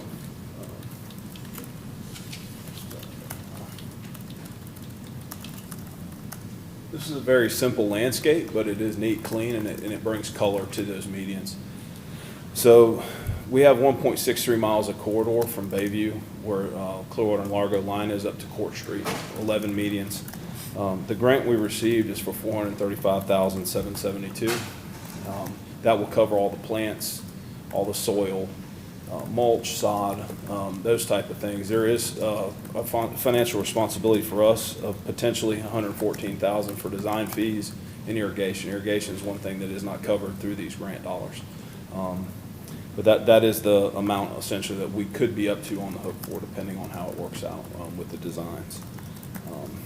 And I'll be glad to answer any questions at this time. Okay. Any questions on this agenda item? Councilmember Menino? I think it's awesome, a great grant. I think obviously aligning bright and beautiful from bay to beach, especially in our gateways, is vitally important. Can you just touch on briefly, what does this do to overall maintenance? I mean, sometimes we have some challenges on manpower and in budgeting and the ability to take care of all of these beautification processes. What does this do to us? This will not change the maintenance cost because we currently have the same fixed maintenance cost with water with the existing, but we may end up with less watering costs because currently there's palms, and we're looking to change those to crepe myrtles, which are highly drought tolerant. The intent with these species is to get them out there, get them established, and then hopefully lower the maintenance costs. But at worst, the cost will stay reflective of what they currently are. Any other questions? If not, do we have consent on agenda item 4.1? Yes. Okay, we have consent on 4.1. Thank you. Thank you. Agenda item 4.2. Approve amendments to the Clearwater Code of Ordinances, Chapter 22, Article 2, Section 22.61, to add new sections addressing e-bicycles. Good afternoon, Mayor, council members. There have been numerous complaints and concerns regarding, from residents and visitors, regarding the motorized bikes and e-bikes, other motorized pedestrian conveyances in our parks and on our public spaces, due to the relatively high speed of these devices mainly. And I'm sure that all of you have encountered a situation or two where you have witnessed one of these devices traveling at a speed that is unacceptable in our parks. The item before you today is to amend our Code of Ordinances prohibiting electric bicycles, motor bicycles, hoverboards, unicycles, and scooters throughout Beach Walk, Coachman Park, and Crest Lake Park. These are three of the largest areas of congestion where there are conflicts between our pedestrians and these motorized vehicles. We did not include our recreation trails in this, as that there are already state statutes that regulate the trails. With that, I can answer any questions you might have. Vice Mayor? So one of the, I consider it a trail, is when you're coming up from the north, going south, or you're coming north on the trail, and to keep from going over Chestnut and Court is to go down Turner and then go down the Helix, catch the, along the water on the park, and then back up to Drew Street. If people are on the trail on motorized bikes, they cannot go through the park? Or is that Actually, trail along the water? That is correct. I mean, if they're going on that trail actually takes you to the helix that goes up, so it does not actually take you through the park. Well, if you're trying to get to Drew Street, not go over Court and Chestnut, you gotta go down the Helix, if you're going north, through the park and then back up to Drew Street without crossing. You know, I thought that was a good idea to keep people from crossing basically 8 lanes of traffic. So now they won't be allowed to go through the park. They're gonna have to just go straight across. Yeah, you would get off there, you're saying to get to the park or get down Cleveland Street. That's what the helix would do, would allow you to get there. If you go across there, it will get you to Druid. You're talking about getting to Druid. I'm just saying, going through the park on an electric bike, let's say. Yes.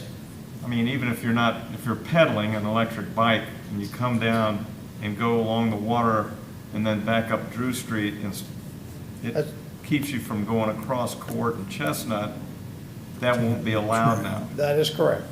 Okay. No, that's unfortunate.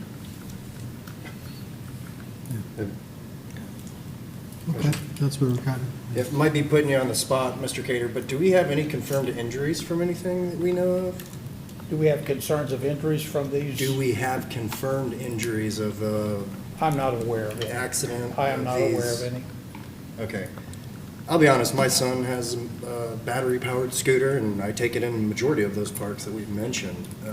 And, you know, we operate it safely. I think it comes down to due regard for the person operating it and the patrons in the park. I'm looking to the future. I think traditional chain wheel bikes may be something that'll be in the past, and going forward, the only bikes that will be available will probably have some corporation of electronic assistance. So if we're going to prohibit families from riding their bikes in the future to a park and making an ordinance now that'll be outdated in potentially 10 or 15 years.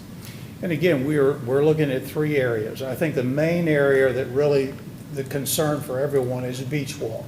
Beach Walk is very crowded, and allowing these motorized vehicles along and through Beach Walk is something that has been very difficult to manage and to handle. There's no enforcement of it. You can't, right now, at this point, we can't enforce them, and you just, you know, we've had complaints that people have gotten hit or run, but I don't know of any being injured. We can check with the lifeguards. They would be, have something on that, or perhaps PD. If beach walk is our biggest issue, then, I mean, I can understand that, especially during tourism season and spring break. Okay. And it being busy foot traffic opposed to the other parks. I don't know. I just see it as potentially being archaic and a very short-term ordinance to put in place on all 3 of those. But as you mentioned, you know, beach walking, and that might be better. I'm sure that some people that are down there quite often can speak more to it than I could. I've seen it frequently, and you fear for these young families. I've seen women pushing a stroller with a child inside, and some kid on a scooter comes flying by. Even not just the e-bikes, but just even a chain wheel propelled bike or get on a skateboard, come flying along there, and it's a significant safety problem on the beach walk. I've been almost hit a couple times. I even got, I mean, it's been a couple years ago, but I got brushed by a kid on a scooter on Countryside Boulevard. I was on the sidewalk, came by and just barely brushed me. If he would have hit me full on, it would have hurt both of us seriously. But, and that's what I've heard on the Causeway Trail is particularly after dark. And they come flying along there, and some of them don't have lights on them or whatever, and they can really hurt somebody badly. But on Beach Walk in particular, there are lots of elderly people, people pushing kids in strollers because it's a family atmosphere and congested, that if we don't do it anywhere else except there, I think it's important that we do it there just for public safety. Councilmember Menino? If it's just a follow-up real quick, I agree, if the beach walk makes sense, but as a young family, I mean, my children do utilize those things, and, I mean, it comes down to some personal responsibility between the parents to make sure that their kids understand how to use it. So doing Crest Lake and Coachman Park, I mean, you're essentially prohibiting me from my family coming there and utilizing those things. So I would definitely be opposed to those. However, it does make sense, as you referenced, for Beach Walk. I just don't want to incorporate the other parks. Okay. I think. No, he was first. He was first. Go ahead. Your hand was up. I understand the ordinance, and it lies in safety, and especially in those high-trafficked areas. It is a concern. With any new ordinance, it comes down to enforcement, how it's enforced. So, you know, my question would be, how does Clearwater PD approach this? Are they running around Beach Walk chasing teenagers on scooters and e-bikes now to, and that might pose some safety concerns as well? And some of our larger hotels down there do scooter and e-bike rentals to take cars and traffic off the road. What are we doing as far as educating them, or signage and changing to address how we're enforcing it? Well, we can't enforce it right now because it's Yeah. not in the ordinance, but Right. certainly we would put proper signage there, and we can do that. Yeah, we definitely have to. Vice Mayor? Yeah, you know, it really comes down to having regard for others, because I see it on the trail all the time. There'll be a whole bunch of bikes, not electric bikes, but they think they're Tour de France, and they'll be coming down there going 35 miles an hour, you know, and the people be diving out of the way. You know, my wife doesn't like, when we go biking, she doesn't like to go on the road. I'm a road biker. I mean, I take the chance and I go in the road, and she'll go on the sidewalk, and I'm always telling her, bikes aren't allowed on the sidewalk. But, you know, she's just putting along real slow. But I would say Beach Walk, I wouldn't ride my bike on Beach Walk.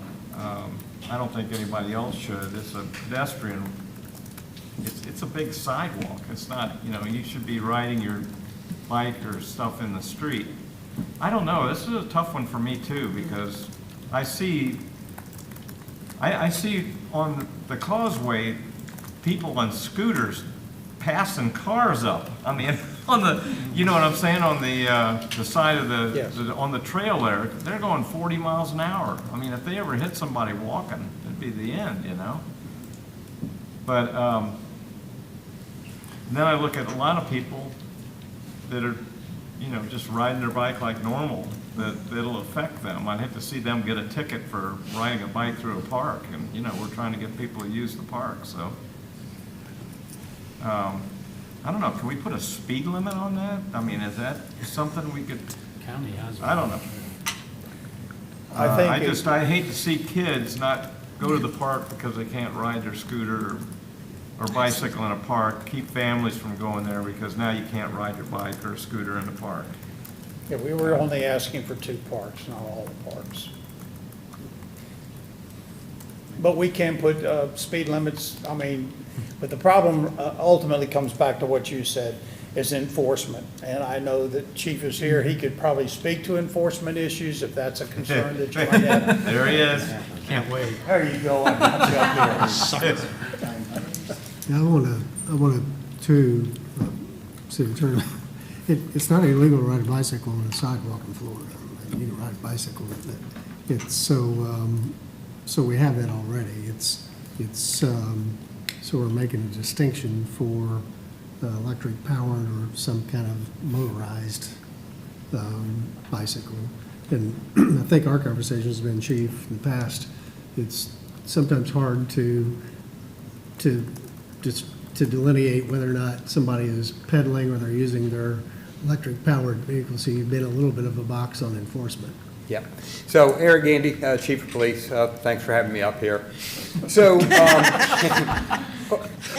enforcement is always a challenge related to these things. And I will tell you that the statute changed and provided for e-bikes, gave them all the rights and privileges of regular bicycles, unless you enact an ordinance restricting their operation. There's 3 classes of the things. I won't break them down other than to say 2 of them go 20 miles an hour, 1 goes 28 miles an hour. From a enforcement perspective, Ford Pinellas did a study because there was reports over and over again that the Pinellas Trail had excessive speeding on the trail.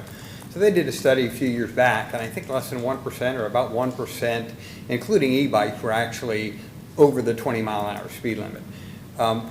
In terms of enforcing, if you try to put a speed limit on it, the last thing I want is to put cops in parks with the lasers and radars. Behind the tree. So, you know, and then to sort through, you know, is it going 21 miles an hour or 20? I just think it would create some problems from that end. In terms of a restriction, that is kind of the bright line that we could operate under. So the idea that we could control the speeds and, you know, run speed details in these areas is you know, problematic. I will say, and I've heard several of you say it, it's a lot about personal responsibility too. And ironically, on the way here, I stopped an e-bike for blowing through a stop sign. And it was a kid, and he went ripping through the stop sign, and looking at the thing, I couldn't tell you if it was class 1, 2, or 3, but it was pretty quick, and he realized, he immediately admitted that he made a mistake. And I said, the mistake is going to cost you your life in that circumstance. So, you know, I understand where Parks wants to go with this. I think Beach Walk obviously makes a lot of sense, and I think you have to look at these parks too. Is it fully activated? And if we have 500, 1,000 people in a park versus just someone coming to the park to enjoy it with their kids. So I think, you know, it creates some problems for us, selective enforcement and otherwise. So, you know, if we get calls and complaints of someone behaving inappropriately, jumping over things on their bikes, we'll also send officers, but it's not something I'm going to be able to proactively enforce. It was just because they proliferated to the extent that you see them all over the place. So I don't know, you know, what that would look like. Would it be a deterrent to have signs and say you can't have e-bikes here? Perhaps. That's No. my observation. It's not the vice mayor's lovely wife who is the challenge. It's kids who, you know, we had a 16-year-old die unfortunately here in the past 2 weeks. Through our high school student where hit on a bike, you know. It's these kids, and I hate it for them, like the gentleman, the young man you stopped today running the red light, that they're risking their own lives. But I know on Beach Walk, they're risking the lives of others. And these families, like I said, mom's pushing a stroller. That I just think that it would give our police, are they going to sit out there and they're going to, you know, write citations? Hopefully not, you know, to everybody that comes along, but to have something where they can educate these young people on responsibility, particularly out there in the highly congested areas.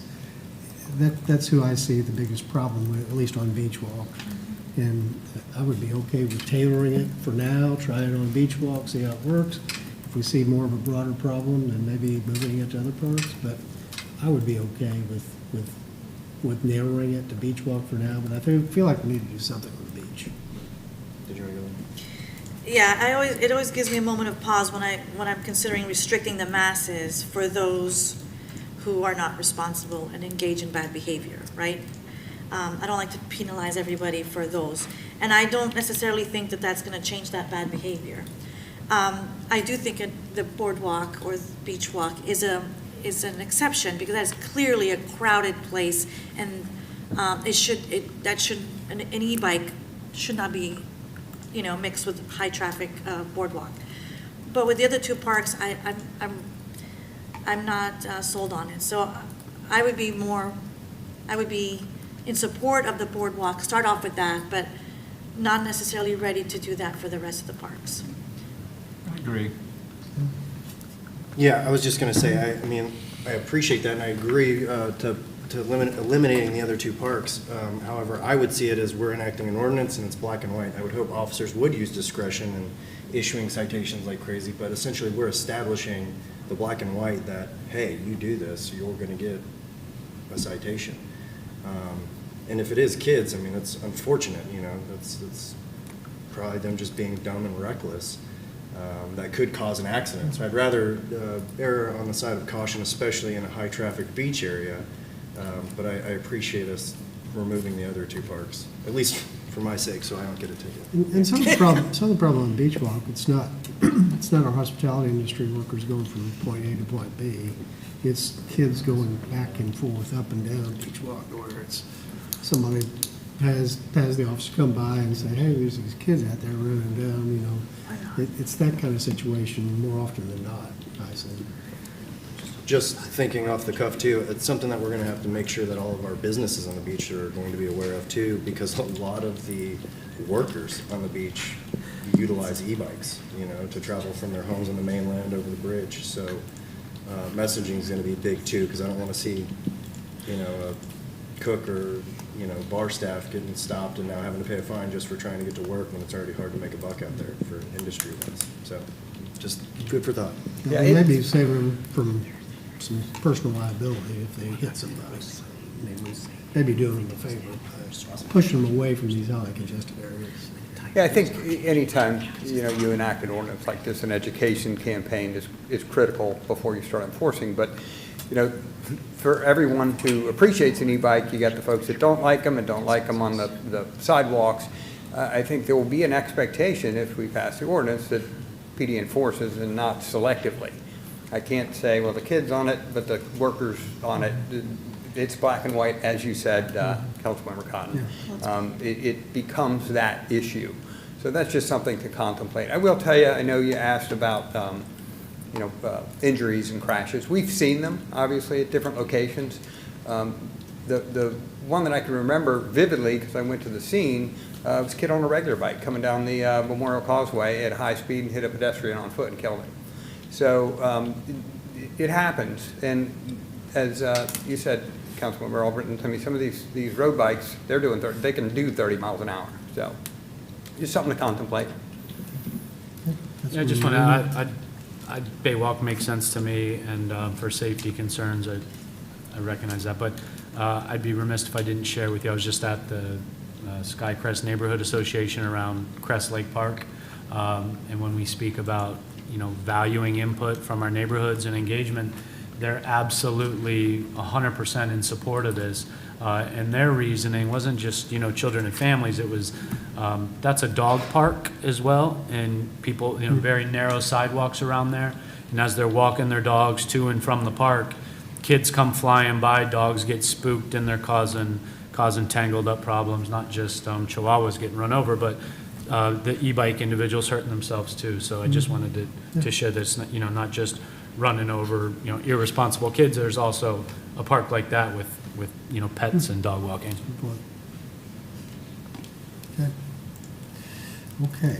Let's see where we're at on this now. So I guess. We're in So, 4-2. We're still talking. just on first reading, but 4-2. I mean, I feel like we need to give some direction. Go ahead. It seems like, you know, Baywalk seems pretty, almost majority and unanimous. And are we holding off on the others and just going that direction, or? I would be fine with just on Beach Walk for now. Me too. I'd be fine with Beach Walk. Good. Yeah, just to recap, what'll happen then, if that's the consensus of council, I think what the clerk and I were discussing this, what we'll probably do is swap out the version that is currently on agenda for Thursday. It's the same title, so it doesn't delay anything, but I think we would probably just strike that portion of the ordinance, the proposed ordinance, I should say, that refers to Crest Lake and Coachman Park, leaving only that portion of Beach Walk if that's the consensus. And then, again, that could still be on track for Thursday if that's the plan. Okay, good. Okay, thank you. That will move to item 5.1 on the agenda. Authorize purchase orders to multiple vendors as listed for various plumbing supplies. Mayor, Council, Dan Mayer, Interim Director for General Services. This item is a renewal of parts contract. We have approximately 400 bathrooms and 45 kitchens across the enterprise. That equates to about 1,000 toilets and urinals and about 700 sinks. It's a lot of plumbing. The average spend is about $250,000 a year, but we have a little headroom in case there's an emergency or a large repair that's needed. Wow, he bikes to toilets, just like that. Okay, is there any council discussion on this item? If not, do we have consent on this agenda? Yes, we have consent on agenda item 5.1. Why is Thank you. Dan presenting this, so that's why? Pardon me? Why are you presenting toilets and sinks? Because I was asked to. Took one for the team.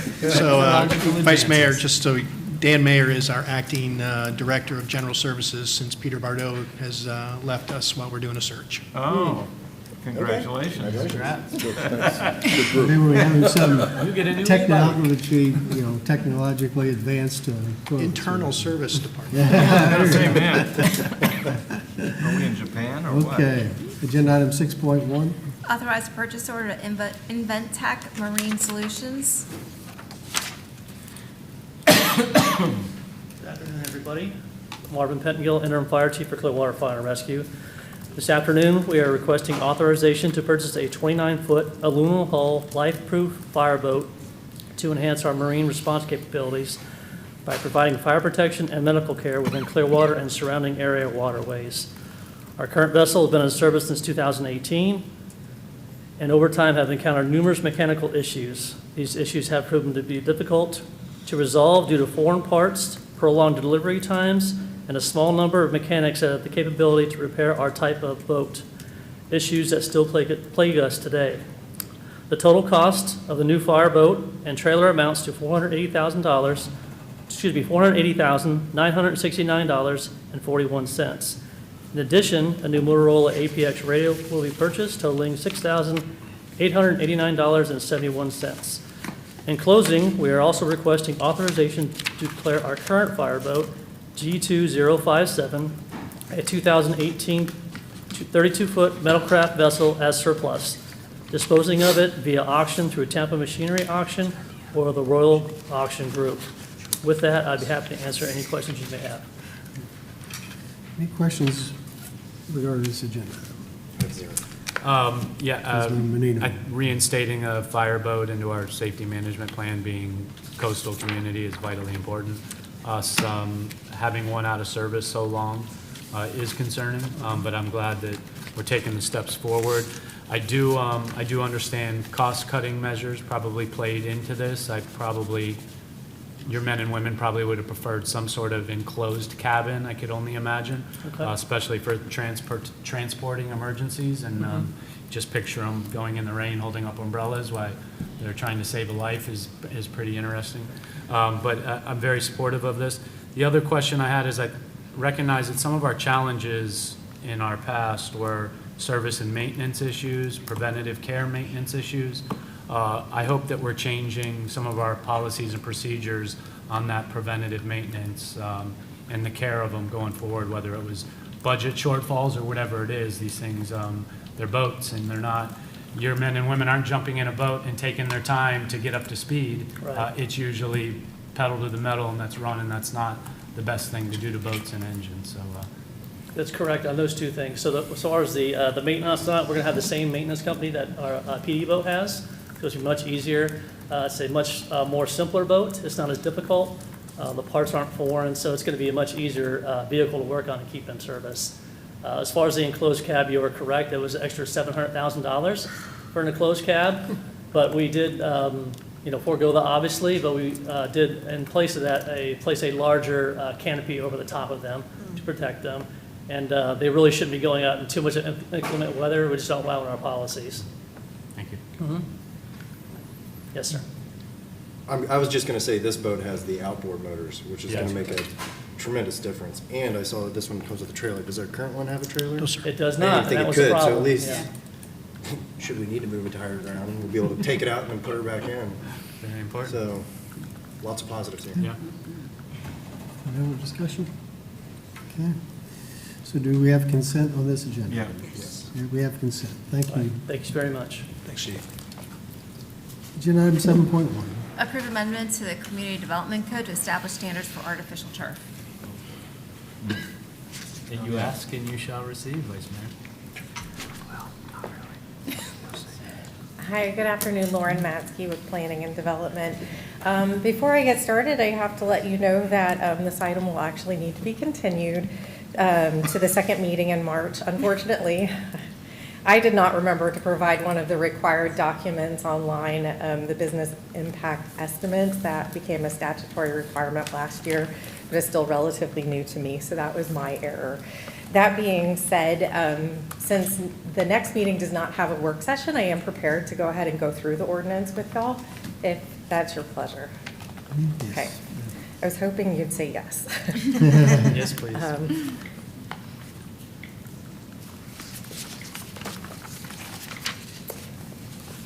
All right, so this is a pretty lengthy ordinance, and I'll do my best to synthesize the information because we've certainly gone through it at a few different times with you, but there's been changes along the way because we've really taken advantage of feedback from the Community Development Board, feedback from those that are professional installers that we've been engaging throughout the course of this. So, I mean, generally speaking, I know we're here because ultimately council's direction was to bring forward an ordinance that would address allowing artificial turf in the city of Clearwater, where currently it's not allowed. You know, what's proposed, I think, is the best possible ordinance that protects the environment while also allowing for this use of artificial turf. I'm going to go through the ordinance and I'll try to reference the applicable pages of the ordinance, so that way for future reference or, you know, as you're following along, it's not quite as difficult. So the first provision is found at the bottom of page 3 of this ordinance, and this is new language establishing a residential landscape area requirement where 25% of the front yard of residential properties must be landscaped containing live plant materials. So this is not currently a requirement, but this is proposed to kind of balance that desire to allow artificial turf within the front while still looking at our aesthetics and also, you know, just that, and focusing on the front yard in this particular instance. So the diagram on the slide shows what the front yard would be, and this would mean that 25% of that would need to have some sort of live landscaping material. The code outlines 3 different scenarios, and it would apply under any of these. If you're constructing a new house, attached or detached dwelling on the property within a residential zoning district, that means, you know, new provision, new development provisions apply. If you're making improvements within the front yard of a property within a residential zoning district that's developed with attached or detached dwellings. So if you're doing things within that front yard, extending your house or something like that, we'll work with you to come into compliance with this. Or then for any property proposing a new installation or repair or replacement of artificial turf in their front yard. So for those properties that already have it, there would be some level of coming into compliance with this in the future. And I'll go much more into detail on those properties later, but that would be one of those 3 scenarios. And again, it's for, you know, single family or 2-family homes, residentially zoned properties only. So on page 8 of the ordinance, you'll see that, this is before this part, sorry. There's a huge section, section 3-1203, regarding scenic corridors. That's being stricken, but it's actually just being moved later in the ordinance, because as we were reworking everything, we wanted to make sure things were consolidated and made sense to the persons reading the code. So that's just moved. This section 3-1203 is now being assigned to artificial turf, and that begins on page 9 of the ordinance. So it's organized into several subsections, and I'll go through those. Again, these have been highlighted in past meetings with you and, of course, with the Community Development Board. So the first is the general and location standards. This starts on page 9 at the top and then kind of spills over to the top of page 10. The proposed regulations allow the use of artificial turf citywide with approval by way of a building permit. except for in these proposed residential areas that we just discussed. For location, artificial turf would be permitted on approved concrete patios, porches, rooftops, without a permit. I know this seems like common sense, but again, our goal is to provide clarity to anyone, and so, just sometimes spelling out what you can do is also helpful. It establishes that artificial turf may not be installed in a right-of-way or a drainage feature unless otherwise approved by the city engineer. In the right-of-way, that would be requesting a right-of-way permit. These areas may contain infrastructure that could get damaged during the excavation needed to install the artificial turf or the compacting requires. That gives us that oversight there. Artificial turf is proposed to be prohibited in several areas where landscaping is intended to contain live plant materials. Those would be any perimeter and vegetative buffers required by the code, and then also interior or central landscape islands. And I'll have some more on that in a little bit as well. Areas used for parking or the driving of motor vehicles are also intended to be prohibited. So artificial turf, obviously, to be well maintained. It's not an all-weather driving material, and there could be ruts and stuff for future maintenance issues. The proposed design standards are in place to ensure that quality artificial turf is installed.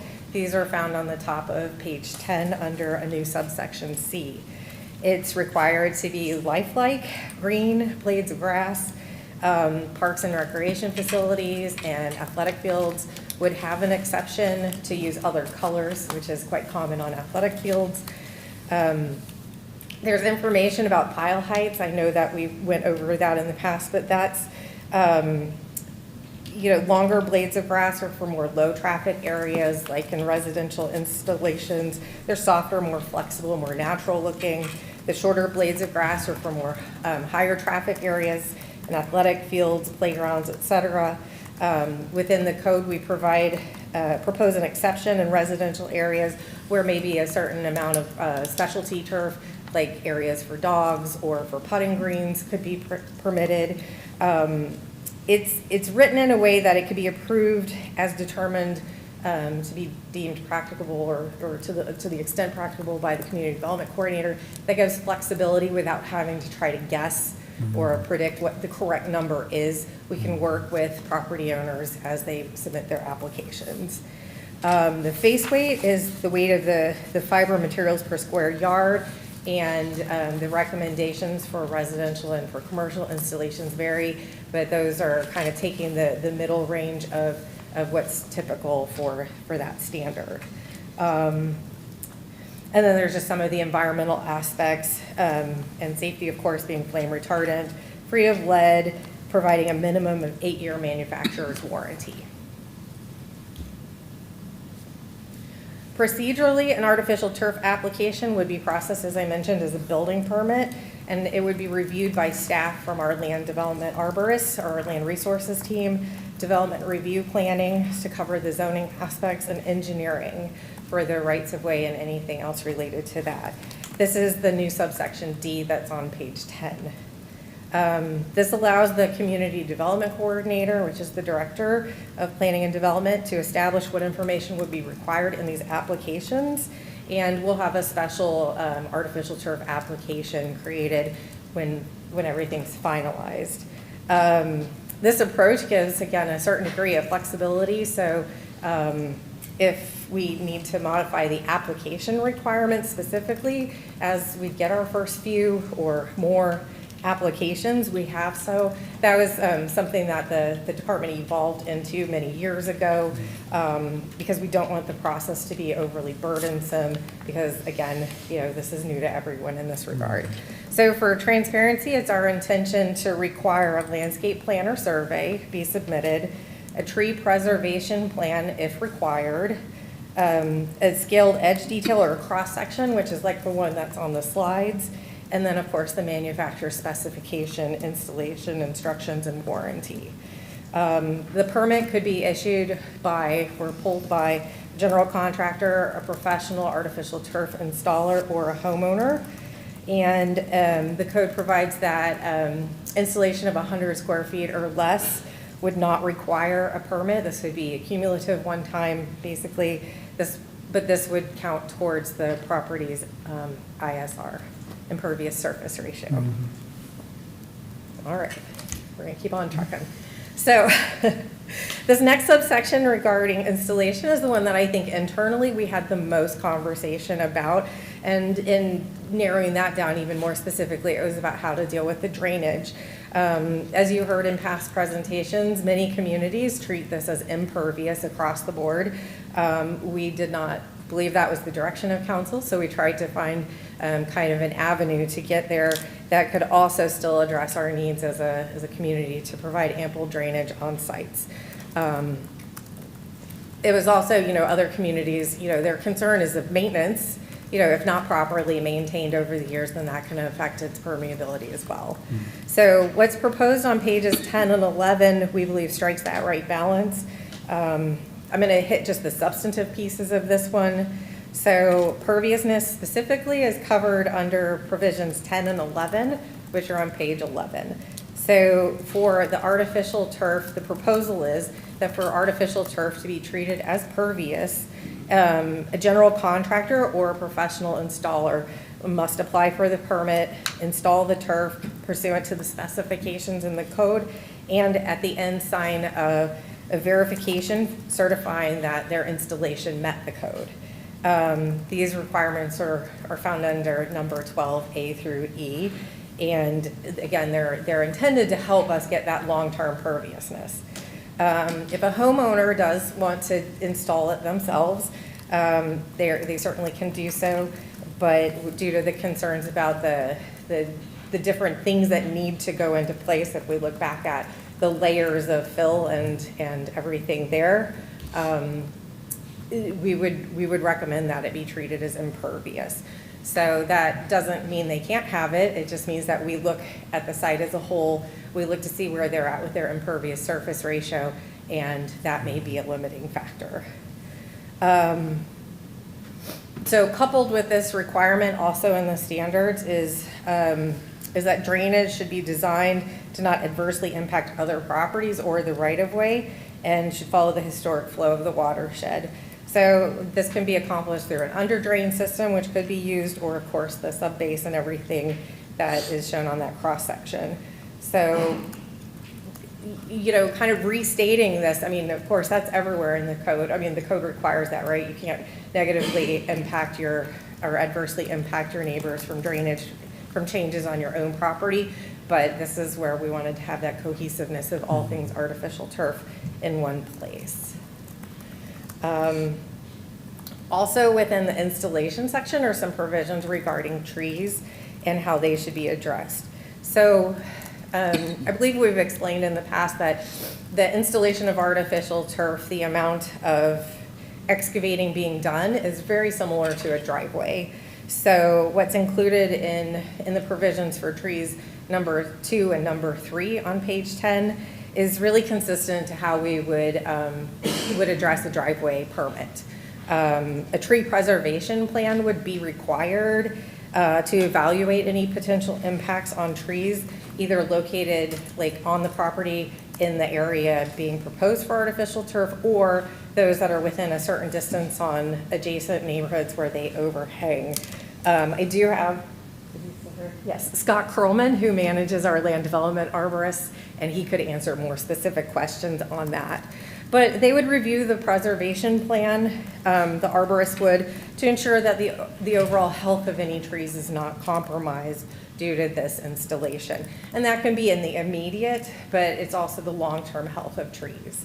So the preservation plans typically address tree species, size, and health, and excavation to install may be limited within a certain distance. That's just, again, consistent with how we deal with driveways and other construction projects. I want to point out that the code does not otherwise expressly prohibit the use of turf under trees. So it may be that just they could roll it up or things like that. That's one of the revisions that was made over the process of the development of this code and what's finally proposed to you, because that was something that was in earlier drafts.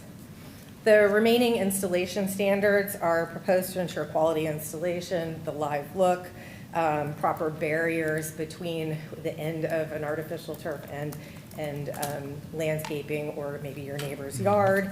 Infill, we've talked about it. It's proposed to be the silica sand or something like that where athletic fields could still use the rubber, but it's moving more and more in the direction of not needing this. That's kind of the trend in the product itself.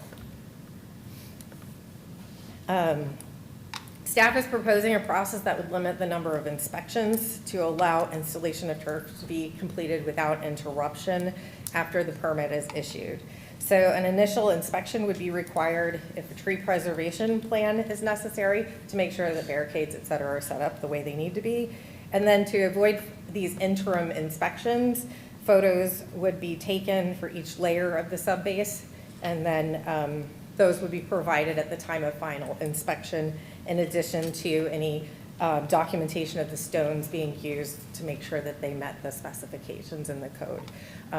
In terms of the ordinance itself, it's very simple. It just says that inspections will be needed, but this is one of those things that's not necessarily codified, but wanted to explain, how we envision the process being.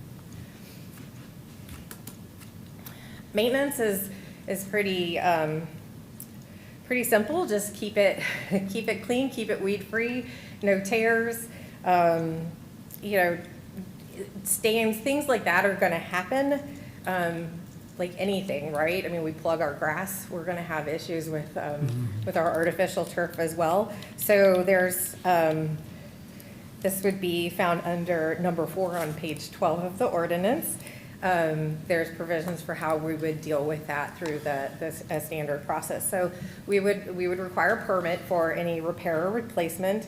And those areas that maybe were installed prior to the code or don't quite meet if the code were to evolve, hopefully not, that's where it says that we would work with the property owner to get conformance to the greatest extent practicable. That's a phrase that's used in many places in our code because getting 100% there for something that's pre-existing isn't necessarily possible. So it's something that we've used to work with the property owners. Yep, that's it. So the existing artificial turf, as we know, there's plenty of properties that have this installed by now.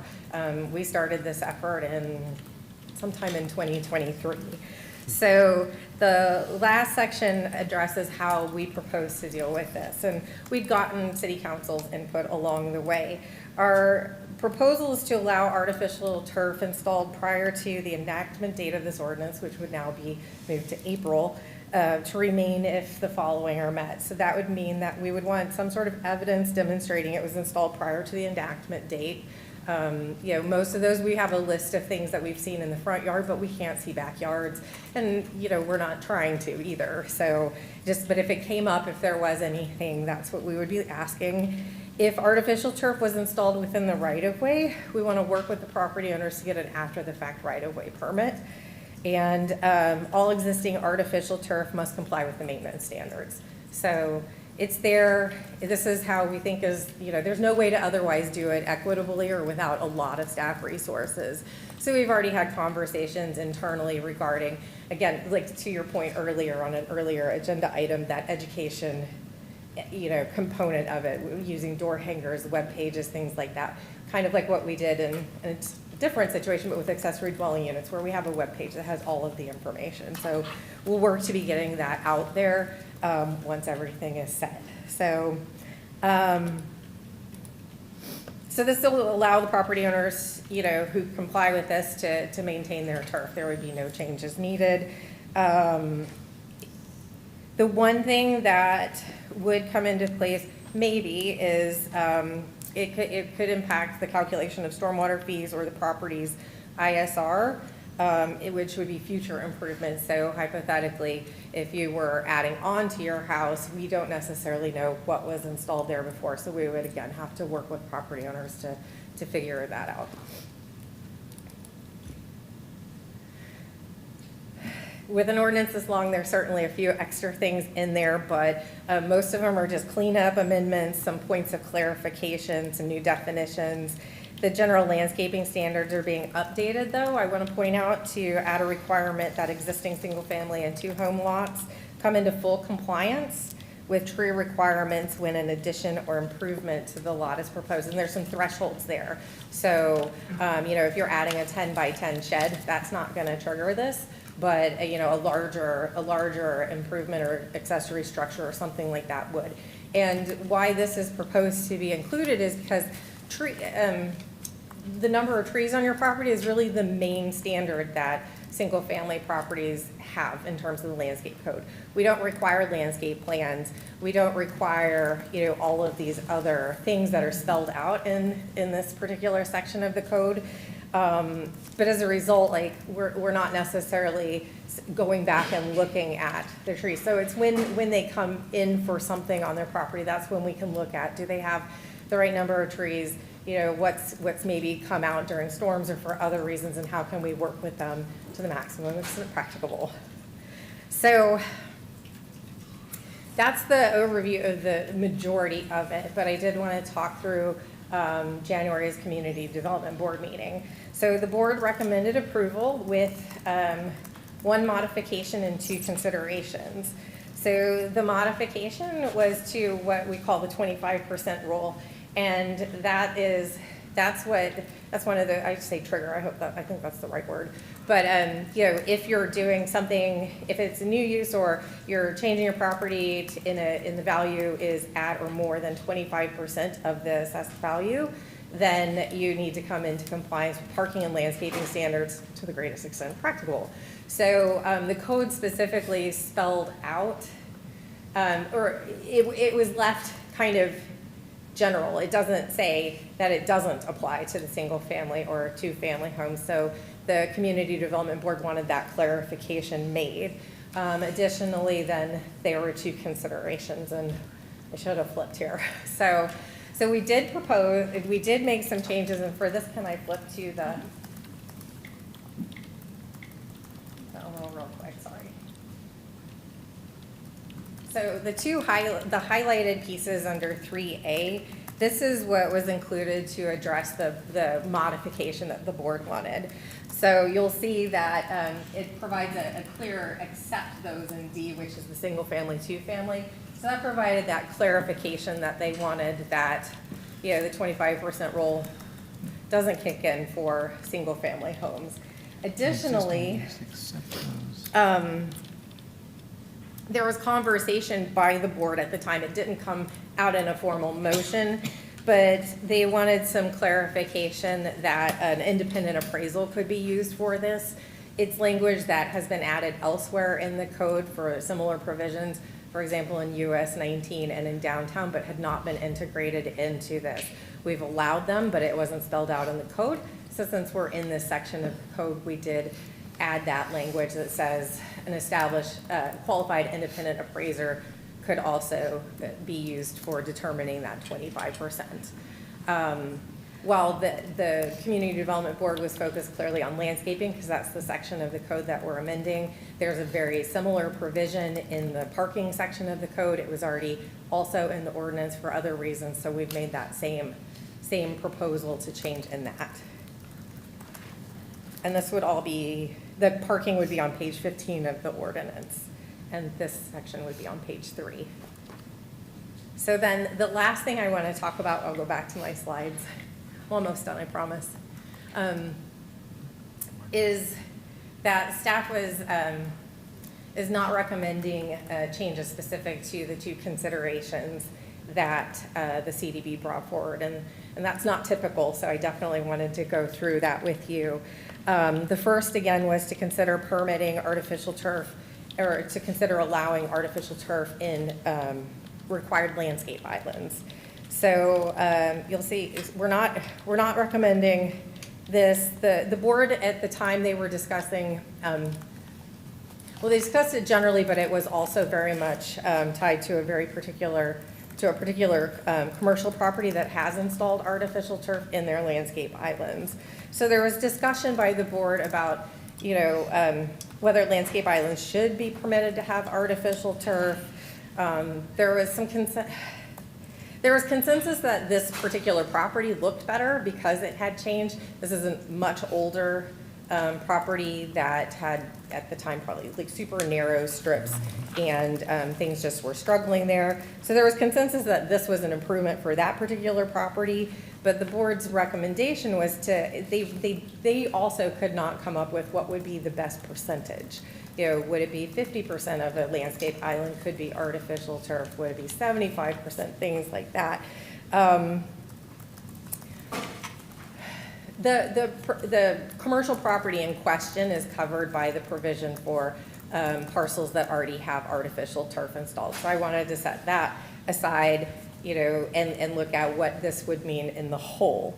And the general purposes of the code address the importance of beautification, the aesthetic of our community for our residents and our tourists. We've managed since 1999 to get a good amount of change through our 25% rules and other things, getting people to bring their landscaping up to code, to start adding landscaping to very large parking lots that maybe didn't have them, et cetera. And we've amended the code a few times where things were recommended to be changed by staff, honestly, like, you know, one larger landscape island compared to several smaller ones. That way, trees that were required could actually hopefully grow and be healthy and provide that shade that we need. So we've made modifications, and you know, the goal is for these trees to grow, provide that shade, and utilize ground cover or shrubbery to also help with that aesthetic. And it's the staff's opinion that artificial turf mixed in there does not necessarily achieve these broader goals. There's limited opportunity to do this kind of landscaping and aesthetic in parking lots. And that was the focus. It was really for the smaller, the landscape islands and parking lots. So that's why staff is not recommending inclusion of that. The second one was to consider licensure requirements for professional installers. Admittedly, there's not a perfect way to know what's a professional installer. We're going to, you know, put certain things on the application and hope that that kind of teases it out. You know, I think manufacturers require some sort of competency for people who are installing their particular product. So you know, staff didn't think that we needed to get into the licensing component of it. Our recommendation is to allow us to address it through the application requirements, which are, again, not specifically codified, so that gives us some degree of flexibility. If we're seeing we're having issues, then we would be able to modify the application requirements. So I know that's a lot, and I appreciate the ability to go through it with you today, knowing that we won't have to revisit this until the 17th. Okay, well, if there are no questions, Vice Mayor? Thank you, Mayor. Would have been a long All right, day. so I feel like kind of dense here because, I mean, you were talking very fast and. Sorry. So, but let me go back to this 25% rule. Yes. So in other words, a commercial building or a parking lot, if you're increasing the valuation of the structure or the parking lot by 25%, then it kicks in that landscaping needs to be brought up. Is that correct? Generally speaking, if what you're proposed to do through your permitting, the valuation of those changes is 25% or more based on the valuation of the principal structure, so like of the main structure on the site, then yes, that's when we look at your landscaping requirements and your parking requirements. But that doesn't count for single family? Correct. Okay, so It normal. hasn't before, but this makes sure it's clear that it's, Okay, that okay, it's that's not. why I just wanted to make sure that's, for the normal homeowner that's thinking about doing this, they don't have to. Correct. Yeah, okay, thank you. Anybody else? Councilmember Menino? Thank you You're for welcome. inheriting this and for presenting it. Thanks staff for all the time they've put towards it. This has been on our plate in the community for quite a while, so I've learned way more about artificial turf than I ever wanted to. Couple questions for you, just because things have changed, and I'm just wondering where they went. Permeability standards, are we assuming that by the time we do the height and the width and the weight, that permeate like 30 inches per hour per square yard and stuff, are we leaving all that permeability out? Yeah, the We're assuming it's permeable, provided it's got the proper installation into, to deal with the proper installation that we're leaning on a professional installer or contractor to accomplish. So Fair it's enough. really now just to homeowner versus contractor or professional installer. If professional installer or contractor, we didn't set a rate for the I water think flow. it kind of takes We're not care of able to it. test it. When you're raising the bar on the quality, I Mhm. think when you're regulating all those other aspects of the Yes. quality, permeability probably falls right in line. Yes. But I noticed that it did disappear. The turf and backing disposal of it, are we putting that in the code that it We- must be able to be disposable in any US landfill or? No, I think that the majority of products are in some way disposable. But the reality is to mandate some sort of recycling, you'd have to know that there is an ability to actually recycle it somewhere. And that's just not something that we felt could be appropriately regulated by us. Gotcha. Through the process, there was a lot of discussion in our communities on the words staff was using was the drip line of a tree, and it was Yes. scaring a lot Yes, of we did homeowners scare a that were lot. for turf, because we picture big, beautiful trees, and all of a sudden a drip line, for some of us, covers our entire yards. Yes. Some of it's our neighbor's tree, and it covers 2 and 3 yards. This seems like we're pulling that language out and pushing it under the direction of a tree preservation plan. How are they gonna look at, because a lot of people want turf in their backyard, they don't have the ability to grow grass because that big, beautiful tree is killing all sunlight, therefore they want to clean up the dirt and stuff for the kids and the pets. How is the tree preservation plan in our community gonna look at how turf is being approached? I would like to ask Scott Curlman to come up and talk about tree preservation plans. In brief, my layman's terms, I'm a little bit more than a layman slightly, is, it's the excavation part Right. that is the main concern, so. Good afternoon, Mayor, Council, Scott Cromman, Planning and Development. The main objective to the tree preservation plan is going to be, it all depends on the tree species, where it's located, what kind of health it's in. That will determine what kind of impact that tree can sustain. And that's where the tree preservation plan comes into play. It would be done by a certified arborist. Occasionally, if there's only been like 1 or 2 trees, staff will assist a homeowner with that type of situation to assess that. Our one arborist has a good explanation for it. Think of the root system as a pie.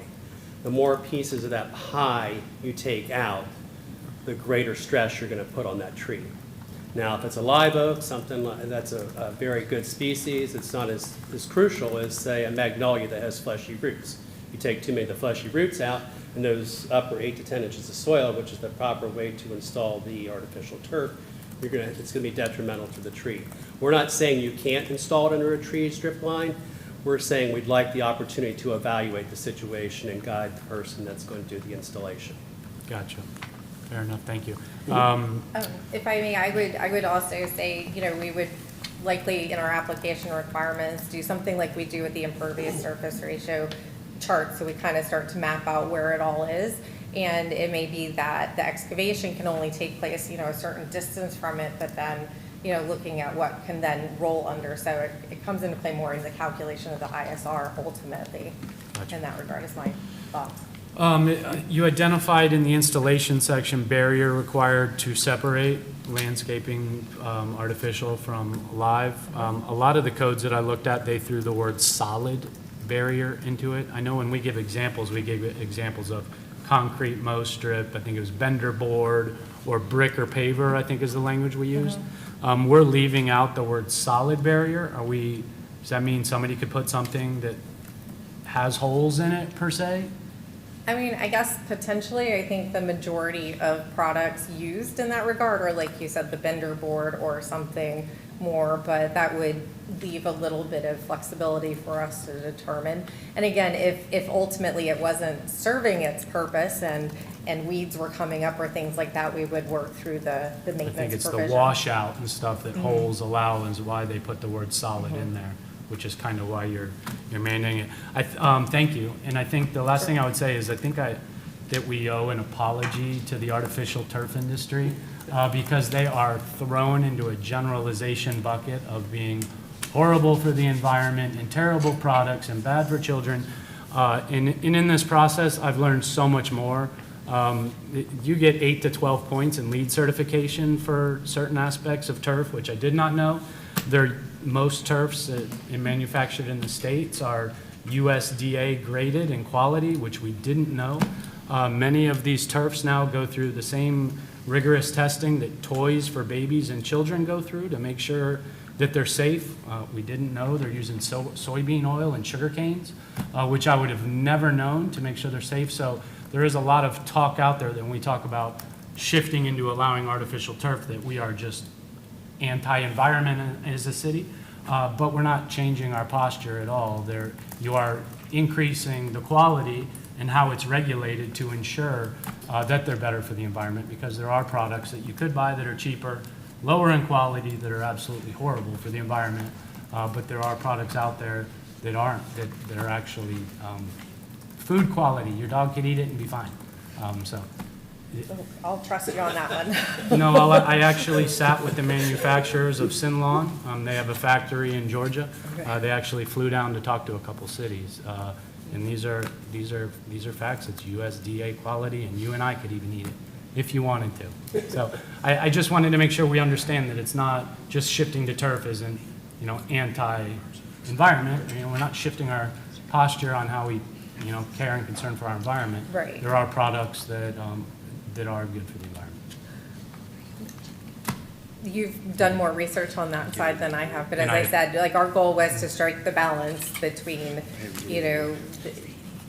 the purposes of the code, the aesthetics, and preservation of the natural environment and other things with this, this shift. It's a new product, well, not new really, but a newer product still. It's gaining traction. There's various reasons to utilize it, and this will give clear guidance to those who want to install it. They know, it's got the guardrails in place. Thank you. Yes. Okay, other discussion? Okay. Everyone else isn't so excited about turf? Well, You took the thunder, you said everything we had to say. but I hate to tell you, but I'm not sure anybody's gonna be too eager to come to your house for dinner after we No. finish there. Soybean oil and sugar cane doesn't sound delicious? Nice salad that you provide. I put cheese on most of my There you go. vegetables. So I'll be working with the clerk's office, because this will need to be continued again to the March 17th. I've let the various people that I've been in regular contact with know of that change, and we will get the proper business impact estimate published imminently, so that way it can carry forward and we can finish this up this year. I want to thank you too for the time you all put into it. It's a lot of different opinions on this issue and concerns, and the way your team has dove in and really researched it and trying to find a good balance to protect the community, but also, address the concerns that people have, either people that want it in or people that don't. And appreciate the time and effort your team's put into it. Thank you. A lot's changed since I worked on it in 2011, so thank you. Okay. That we will go to item 8.1 on the agenda. Authorize an agreement with Cayenta. That's simple. Mayor and Council, Dan Mayer, IT Director. I have to tell a bit of a story on this because it's part of a larger project. In the spring of '24, we issued an RFP for professional services. This was to help us with the conversion of both the database and all the reporting that goes into our utility billing system. And reports are how we actually generate your bills. It's a report that we run. We chose Whitlock Group. We came to you in June of '24 and approved a contract with them for approximately $335,000. And part of their task was to assist us in how much work we could do in-house and how much work we had to give to our provider, which is Cayenta.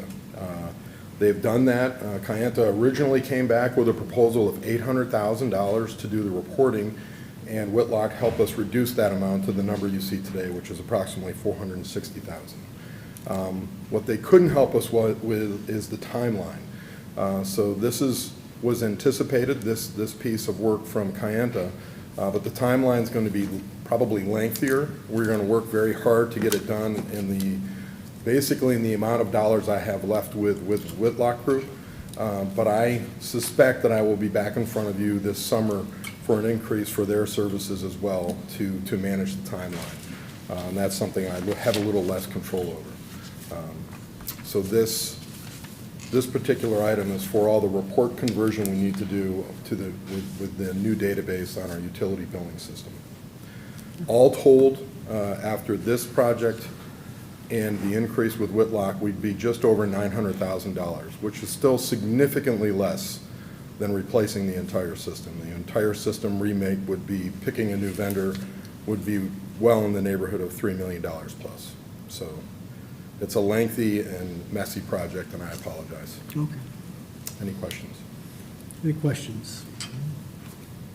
If not, do we have consent on 8.1? Yes. We have consent. Thank you. Thank you. Agenda item 9.1. Ratify and confirm a purchase order to Tetra Tech. Good afternoon, Mayor, Council members. Kervin St. Amy, Solid Waste Director. Mayor, Council, item number before you is to ratify and confirm a purchase order for Tetra Tech for debris monitoring. The city entered in an interlocal agreement with Pinellas County for disaster debris monitoring and management services. Pinellas County issued a solicitation 22-061-P for these services. Tetra Tech was selected as the vendor. Solid Waste is requesting Council's authorization to approve the task order for Tetra Tech for debris management services related to both Hurricane Helene and Hurricane Milton, totaling $1,751,140. So those are broken up in two tasks for both hurricanes. Any questions? Any questions from the council on this agenda item? If not, do we have consent? Yes. We have consent on 9.1. Thank you. Thank you. Agenda item 10.1. Authorize purchase orders to Univar Solutions USA LLC for the supply of sodium hydroxide. Good afternoon, Mayor and Council. Rich Gardner, Director of Public Utilities. The item before you today is for purchase orders for chemicals used for treatment at the water and wastewater facilities. Sodium hydroxide, or caustic, is used for pH adjustment and corrosion controls at the city's water treatment facilities. Sodium bisulfite is used at the water reclamation facilities to dechlorinate treated effluent prior to discharge to surface waters, and at the city's RO1 plant for dechlorination before the RO membranes. We're recommending award to Univar for sodium hydroxide and Brentag for sodium bisulfite in a combined amount not to exceed $500,000. This will be a one-year contract through March 5th of 2026 with the option for 2 one-year renewals. I'm asking for your approval, and I'm happy to answer any questions. Any questions on this agenda item? Okay, if we have none, do we have consent on 10.1? Yeah. We have consent on 10.1. Thank you. 10.2. Authorize a purchase order to AECom Technical Services. Good afternoon. Rich Gardner, Public Utilities. The purpose of this project is to install density current baffles, or Stanford baffles, on all 4 secondary clarifiers at the Marshall Street Water Reclamation Facility. This is the Marshall Street facility. These are the 4 clarifiers. They separate the water from sludge, and then the clean water goes to the filters for filtration. If you remember, after the storms, we had problems that these blew solids out that clogged the filters. So the direction from the city manager and you was to, what can we do to prevent this in the future? And if you remember, I explained in a normal operating clarifier, the flow comes in the middle and goes out to the sides and it has enough time for the solids to slowly settle out and form what we call a sludge blanket in the bottom of the clarifier. When the flow is high, like after the storms, the flow comes in, but there's just not enough time for all the solids to settle out because it's moving much faster. So what the Stanford baffles do is we install them on the periphery of the clarifiers, and now the flow will come through, it'll go down, it'll hit the baffle, and it'll come back to the center. So it gives it more time in the clarifier for it to settle out.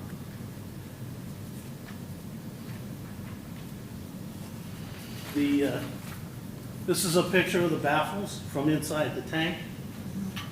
And then this is a picture of a tank with the baffles installed. It's fairly simple, but it's fairly effective as well. So the item before you today is for AECom to help us provide engineering design, bidding, and construction services for the secondary clarifier improvements, and I'm asking for your approval. Any questions? Any questions from the council? Councilmember Menino? I see the necessity, the project cost estimate, I see it's about approximately $4 million. Is that It's accurate? that's a conservative estimate. It's less than $4 million. And then how does this and does it fit into our water consolidation plan? Does this have any effect on that? So this will keep the clarifiers going until we consolidate and we ultimately decommission the plant. We will be removing these and disposing of them when we decommission the plant. But it'll prevent the problems that we had in the last few storms that caused the filters to blind with solids and then overflow through the bypass into Stevenson's Creek. Just a Councilmember Cotton? refresher, for when consolidation is estimated to be completed, what we're shooting for, that target? Yeah, 6 to 10 years.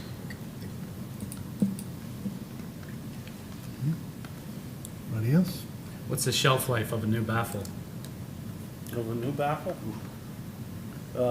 By shelf life, you mean not installed or? No, how long are they good for? It'll be good for the, I would say 10 to 20 years. It's made out of fiberglass, but it's under the water, so you don't have the UV destruction of the fiberglass. Thank you. Anything else? Okay. Do we have consent on this agenda item? Yes. Yes, sir. Yes, we have consent on 10.2. Thank you, Mr. Gardner. 11.1. Approve an increase for the collective bargaining agreement between the city and International Association Firefighters Bargaining Unit. Good afternoon, Mayor and Council. Crystal Rouse, Human Resources Assistant Director. On January 16, 2025, Council approved a collective bargaining agreement with the IFF for 3 years, covering fiscal years 25, 26, 27. While implementing the IFF collective bargaining agreement pay changes for fiscal year 25, staff became aware of contract language ambiguity. The agreement did not address how firefighter steps would be reslotted based on years of Clearwater Fire Department service. The remedy, which is mutually agreed upon with the city and the IFF, is to create and enter into a memorandum of understanding to clarify and include reslotting language. The cost of wages for reslotting is an additional $312,677 the first year of the agreement. However, the overall cost impact for the 3-year agreement is $101,241. Staff recommends Council to approve the increase to the cost of the IFF collective bargaining agreement and to delegate authority to the city manager to enter into a memorandum of understanding with IFF. I'm here to answer any questions. Any questions from the council? If there are none, do we have consent? Yes. Yep. We have consent on 11.1. Thank you. Thank you. 12.1. Appoint Frank Cornier to the Neighborhood and Affordable Housing Advisory Board as a member actively engaged in the residential home building industry in connection with affordable housing. Council members, Mr. Harder, who was previously serving in that position, is no longer with the Tampa Bay Neighborhood Housing organization. So Mr. Frank Cornier has been nominated as in that position. Okay, any discussion? Everybody agree? Do we have consent on this one? Yes. Yes. Okay, consent on 12.1, thank you. 12.2, Appoint an individual to the Community Development Board with a term expiring March 6, 2029. Council members, unfortunately, Mr. John Kotraki has completed his second term and is unable to serve another term. So for your consideration, we have applications for Michelle Chenault, Chelsea Gerd, Kurt Heinrichs, who is currently serving as the alternate member and is interested in being appointed as a full member. If council decides to appoint Mr. Heinrichs in this position, we will need an alternate member, and you can appoint from the other individuals that have applied for the position. And Mr. Johnson, William Johnson, and Louise Cerna. So Louise Cerna and Michelle Chenault are the two applicants that we have on file with the desired backgrounds. Vice Mayor? Yeah, I suggested we move Heinrich up to position and fill the alternate with Michelle Chenault. I like Michelle Chenault for this because Mr. Kotraki is a Realtor, and she's a Realtor. She has 30 years of experience. She has long experience here in the community. She knows the community as well as he does from that standpoint of being a Realtor. And I think we only have one female serving now, so she would be a second female member of the board, which I think is important as well. So that would be my preference. I'm in support of that. I support that as well. I wrote, there would be no current real estate professional in that skills gap serving on this vitally important board for us. I think Michelle would fill that professional gap perfectly for us and be an asset to the community board. I'm fine with Agreed. it. Okay? May I place it on consent with Ms. Chenault? Yes. That's it, yeah. Thank you. Agenda item 12.3. Appoint an individual to the Environmental Advisory Board with a term expiring October 31st, 2028. Council members, Ms. Glenna Wentworth is completing her first term, and she is eligible and willing to be reappointed to the board. But we also had applications on file from other individuals, and that was Madison Zarapak, Barina Ford, Sonia Jacola, and Patricia Kirby. Okay. Councilmember Teixeira? I'd like to see Glenna stay. She's had no absences, despite the duration of her service.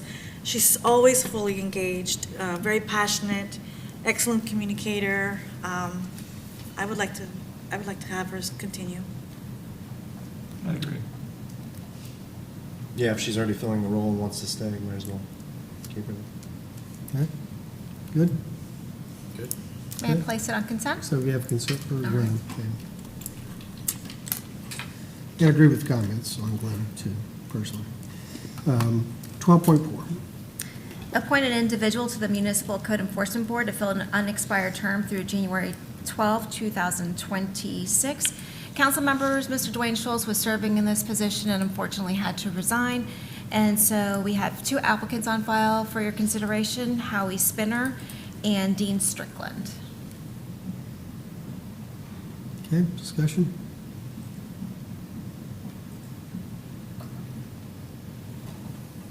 Look like you have somebody Come on, in Mike. mind. Yeah, Mr. Councilmember? It's nice to see qualified individuals applying to all our boards and wanting to be involved in serving our city with passion. I'm good if anybody has a strong sense either way. I think I wrote down Mr. Strickland as a name. I think it was a big help to have some business and legal experience that's recognized. Real estate, construction, environmental backgrounds, I think all play a very important part of being part of the municipal code board. And you chaired this board, right? I did have the privilege of chairing it for a number of years. It's a very important board in our community. But I think either individual is obviously qualified. I would throw Dean's name on there, but if anyone else felt differently, I'm easily persuaded. Support. I agree with what you're saying. When looking through both of them, I thought both of them were qualified. I did like the attorney legal aspect of, and being a business owner that Mr. Strickland brought to the table. Good with that? Yep. So we have consent on Mr. Strickland? Good? Okay. Very good. And move to 12.5. Appoint an individual to the Parks and Recreation Advisory Board for an unexpired term through May 31st, 2026. Council members, Mr. Hood was serving and unfortunately had to resign. And so for your consideration, we have Dina Imanovich, Timothy Burnham, and Nielsen Amaro Lionheart for consideration.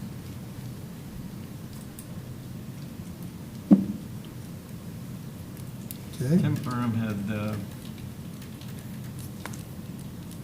looked like, did I read him properly, that he was fire? Yes, Tampa Yeah. Fire Rescue. Not to mention, he also has Master's a in master's degree in public administration. He'd probably be a good fit as well. Yeah, I liked him out of all of them. I agree. I wrote down, I think, having that emergency experience is an important component in the discussions of our parks and recreation. We don't currently, from what I looked at, have that skill set, so I would be supportive of that. Okay. Yes. Consent on Mr. Burnham. Yes. Okay, thank you. Move to item 13.1. Mayor, this is the second reading of the ordinance we discussed last time in reference to allowing firefighters to purchase prior service. Brings them in line with police. Happy to answer any questions. Okay, any questions? If not, then we'll move to item 14, city manager verbal reports. Nothing, sir. Item 15, city attorney verbal reports. Nothing at this time, Mayor. Item 16, council discussion, item 16.1, Councilmember Tick. Yeah, just really quickly, over the last 2 years, while I've been serving, I go to so many events and so many engagements out throughout the city. And over again, I always witness citizens who are really an asset to our city. And they're so inspiring. And I just wanted some kind of mechanism that we have as council to recognize these citizens that are an asset. I'm not, adamant about a certain model. I mean, we could do one a month, and one of us can choose a citizen each month, or even have specific criteria or anything. It's just a mechanism that we can have in place that we can recognize citizens that deserve to be applauded and celebrated. And so I'm open to any format that comes to mind. We can keep it as simple or as ceremonial as you want. Okay, any comments? I think it's a great idea, Councilwoman. I think it's anytime we have the ability to recognize our citizens in the community, and there are always so many of them. I would say every month it almost seems like we're starting the process as soon as we end one, and that might be a little frequent, but maybe quarterly or something, I would 100% be in support. And I thank you for bringing this up. I think it's a good discussion. I just think it's important, especially in the environment that we're in right now, where there's just so much negativity and bad noise, that I really want to show, put the spotlight on those who are doing such good things. Is this something that you're looking to do more frequently, or is this something that you're looking for that outstanding citizen for X number, the efforts for whatever they're nominated for an annual thing? No, there's too many wonderful citizens out there that need to be Okay, so celebrated. you're looking for more I was, frequency. even if it's one every 2 months, where one of us can just choose from your experience and whatever criteria that you put emphasis on. But once a year, that means that not enough are going to be celebrated. Once every 2 months, that would be great. If one of us can just take a turn and say, the person who speaks to me, who I think needs to be celebrated, should be this person and the reason why. And just have them come to city council meeting and be recognized, something like that.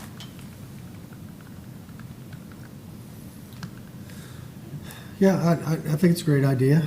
I think we just need to be intentional about how we use staff time in doing it.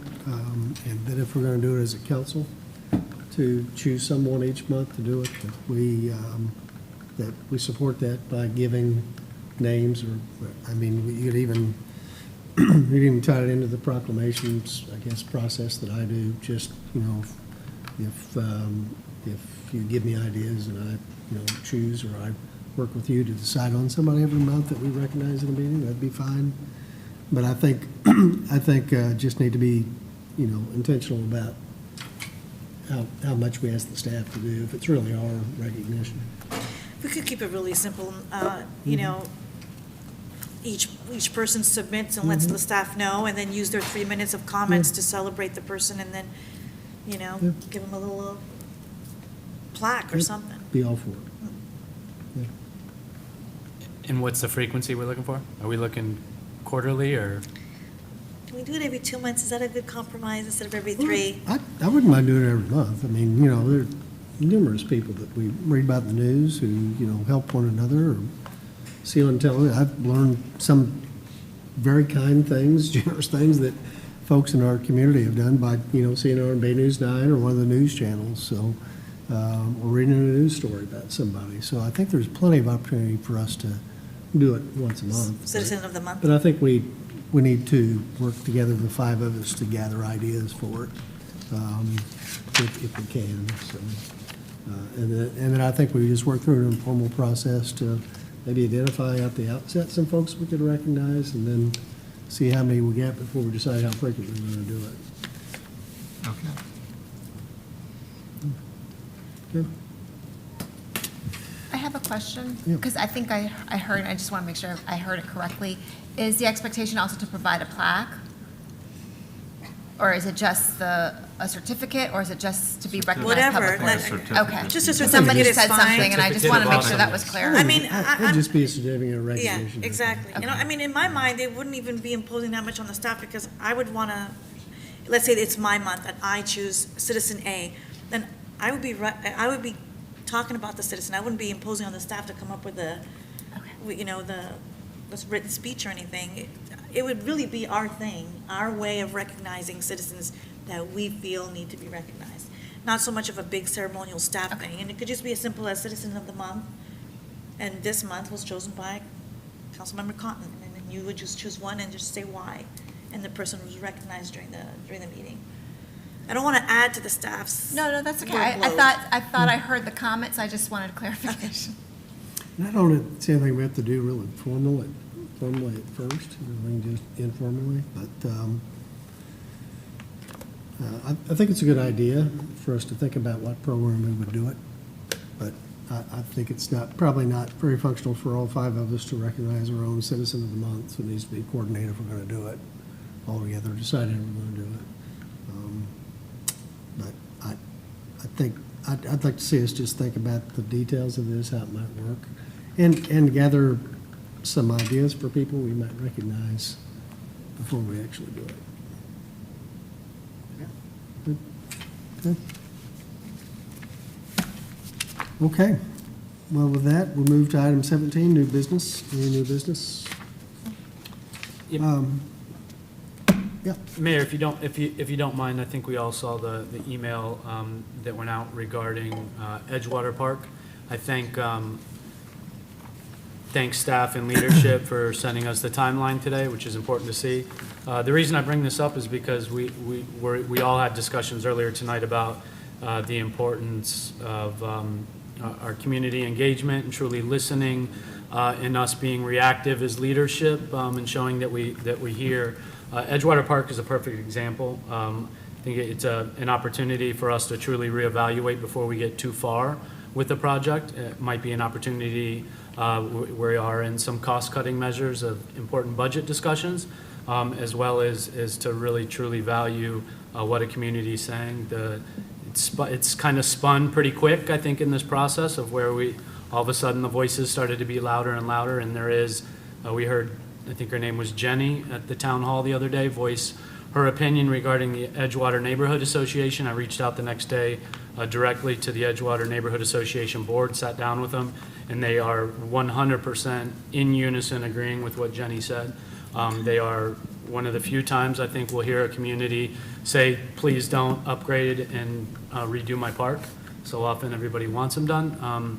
due to safety concerns, traffic concerns, and location, they want us to kind of rethink this to unwind some of the build-outs of the amenities on it. They're very excited about stormwater upgrades, sidewalk upgrades, ADI compliant, water fountains, benches. They're completely against in opposition unanimously against the pier and any type of kayak launches and the traffic it would bring. So I think it's worth us at the next opportunity to kind of dive into this plan a little deeper. It was approved mainly before this council sat, so I think it's a good chance for us to kind of revisit it.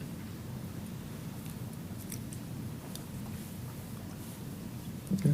Don't all jump at once, thank you. I don't need an answer, I'm just, Yeah, I didn't recall us considering it until after they shared with me that we did. Yeah. So when they use the word pier, I think of Pier 60, I don't think of the Yeah, no, it's short, really it's dock short. type thing, what they had. So I was confused and reached out to them and apologized for my confusion on it. But I think it's like a lot of issues. I'm sensitive to what she said that night and how some may feel about it.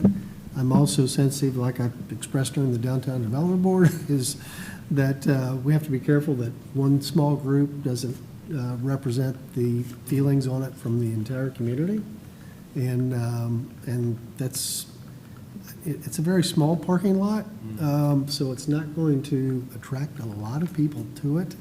That said, it is a popular spot for people to pull off and watch the sunset. And it serves the entire community, not just, the part of that neighborhood. And I think there are others in that neighborhood who want it.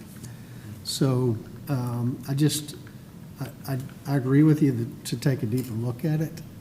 But I think we need to have broader community input than just some folks who don't want it, because there may be people that do want it. yeah. No, I would agree. It's important to understand the context of it. This, when you say, the voices, this was the group that just recently had the Sunset Point condominium built down there, so they were very unified in opposition of that. And not to go backwards, property rights led to, the ability to build that. Then there was a deep-rooted, passionate discussion regarding Stevenson's Creek and their right to build that dock, and that's in the county's hands. So they've been pretty united in their voices. I think last time I went to the meeting, there was over 100 people that showed up to their homeowners association meeting. They're pretty active. But I do agree with you. It's, there is an entirety of the community to think about. Not to mention, I live about 600 yards from this, so I do understand the impacts and traffic and their voices. Okay. Councilor Cotton? That's what I was going to point to. I think that this is in your neighborhood, Mike, so I mean, you probably have a pretty good feel for the pulse of what's happening with the residents there. Not to mention, like you noted, with cost-saving measures, I want to say this was $1 million project, was it not, with only $200,000 of grant? So $800,000 was going to be city allocated money that could be reslotted to another project that would benefit other residents in another portion that maybe want something. I think I know of an $800,000 project in Countryside that somebody was looking for. So, if somebody doesn't want a pier, maybe somebody wants pickleball courts. So there's other projects where we could utilize this money and maybe put it somewhere else to good use for citizens that want it. And that's what caught my idea, was the expense we were bearing on it. I didn't realize that. Yeah. But back when I want to say it was the first month or two that we were on, when we voted on it, and I didn't understand that at the time. I'm sure I have a different perspective on that too, now that we've had our current budget meetings and talking about the way forward, so thank you for that. It's an extremely popular park. It is heavily used. The current parking lot is too small. I think there's maybe 6 or 7 spots. They are full every single night. People do park illegally across the grass and in other people's properties. I can tell you the adjacent streets heading towards Dunedin, they are lined with golf carts and trucks and cars because people want to see the sunset. It is a beautiful place. But I think having the ability to manage stormwater is important to them, to kind of redo that. Widening some of those sidewalks, making them ADA compliant is an opportunity, and increasing the parking. They're 100% for that, but finding the way to save money for another project, this might be a good opportunity. Okay. Did you have something, Mr. Slaughter? If I could get ready to comment. Well, I was just thinking that maybe the path forward is, we're kind of in design, because you approved the design in October, so we'll get the design, and when we do the design, we'll break out the pieces involved in the project, and then we can vet that with the community and with the council, and then make a educated decision once we have those numbers. Okay? That's good. Okay, any other new business? Okay. If not, then closing comments by mayor. I just want to comment on just where we're at as a team, city team, council team. It's been a number of county meetings with other mayors and Big C, and I mean, we are doing so much that's non-hurricane related.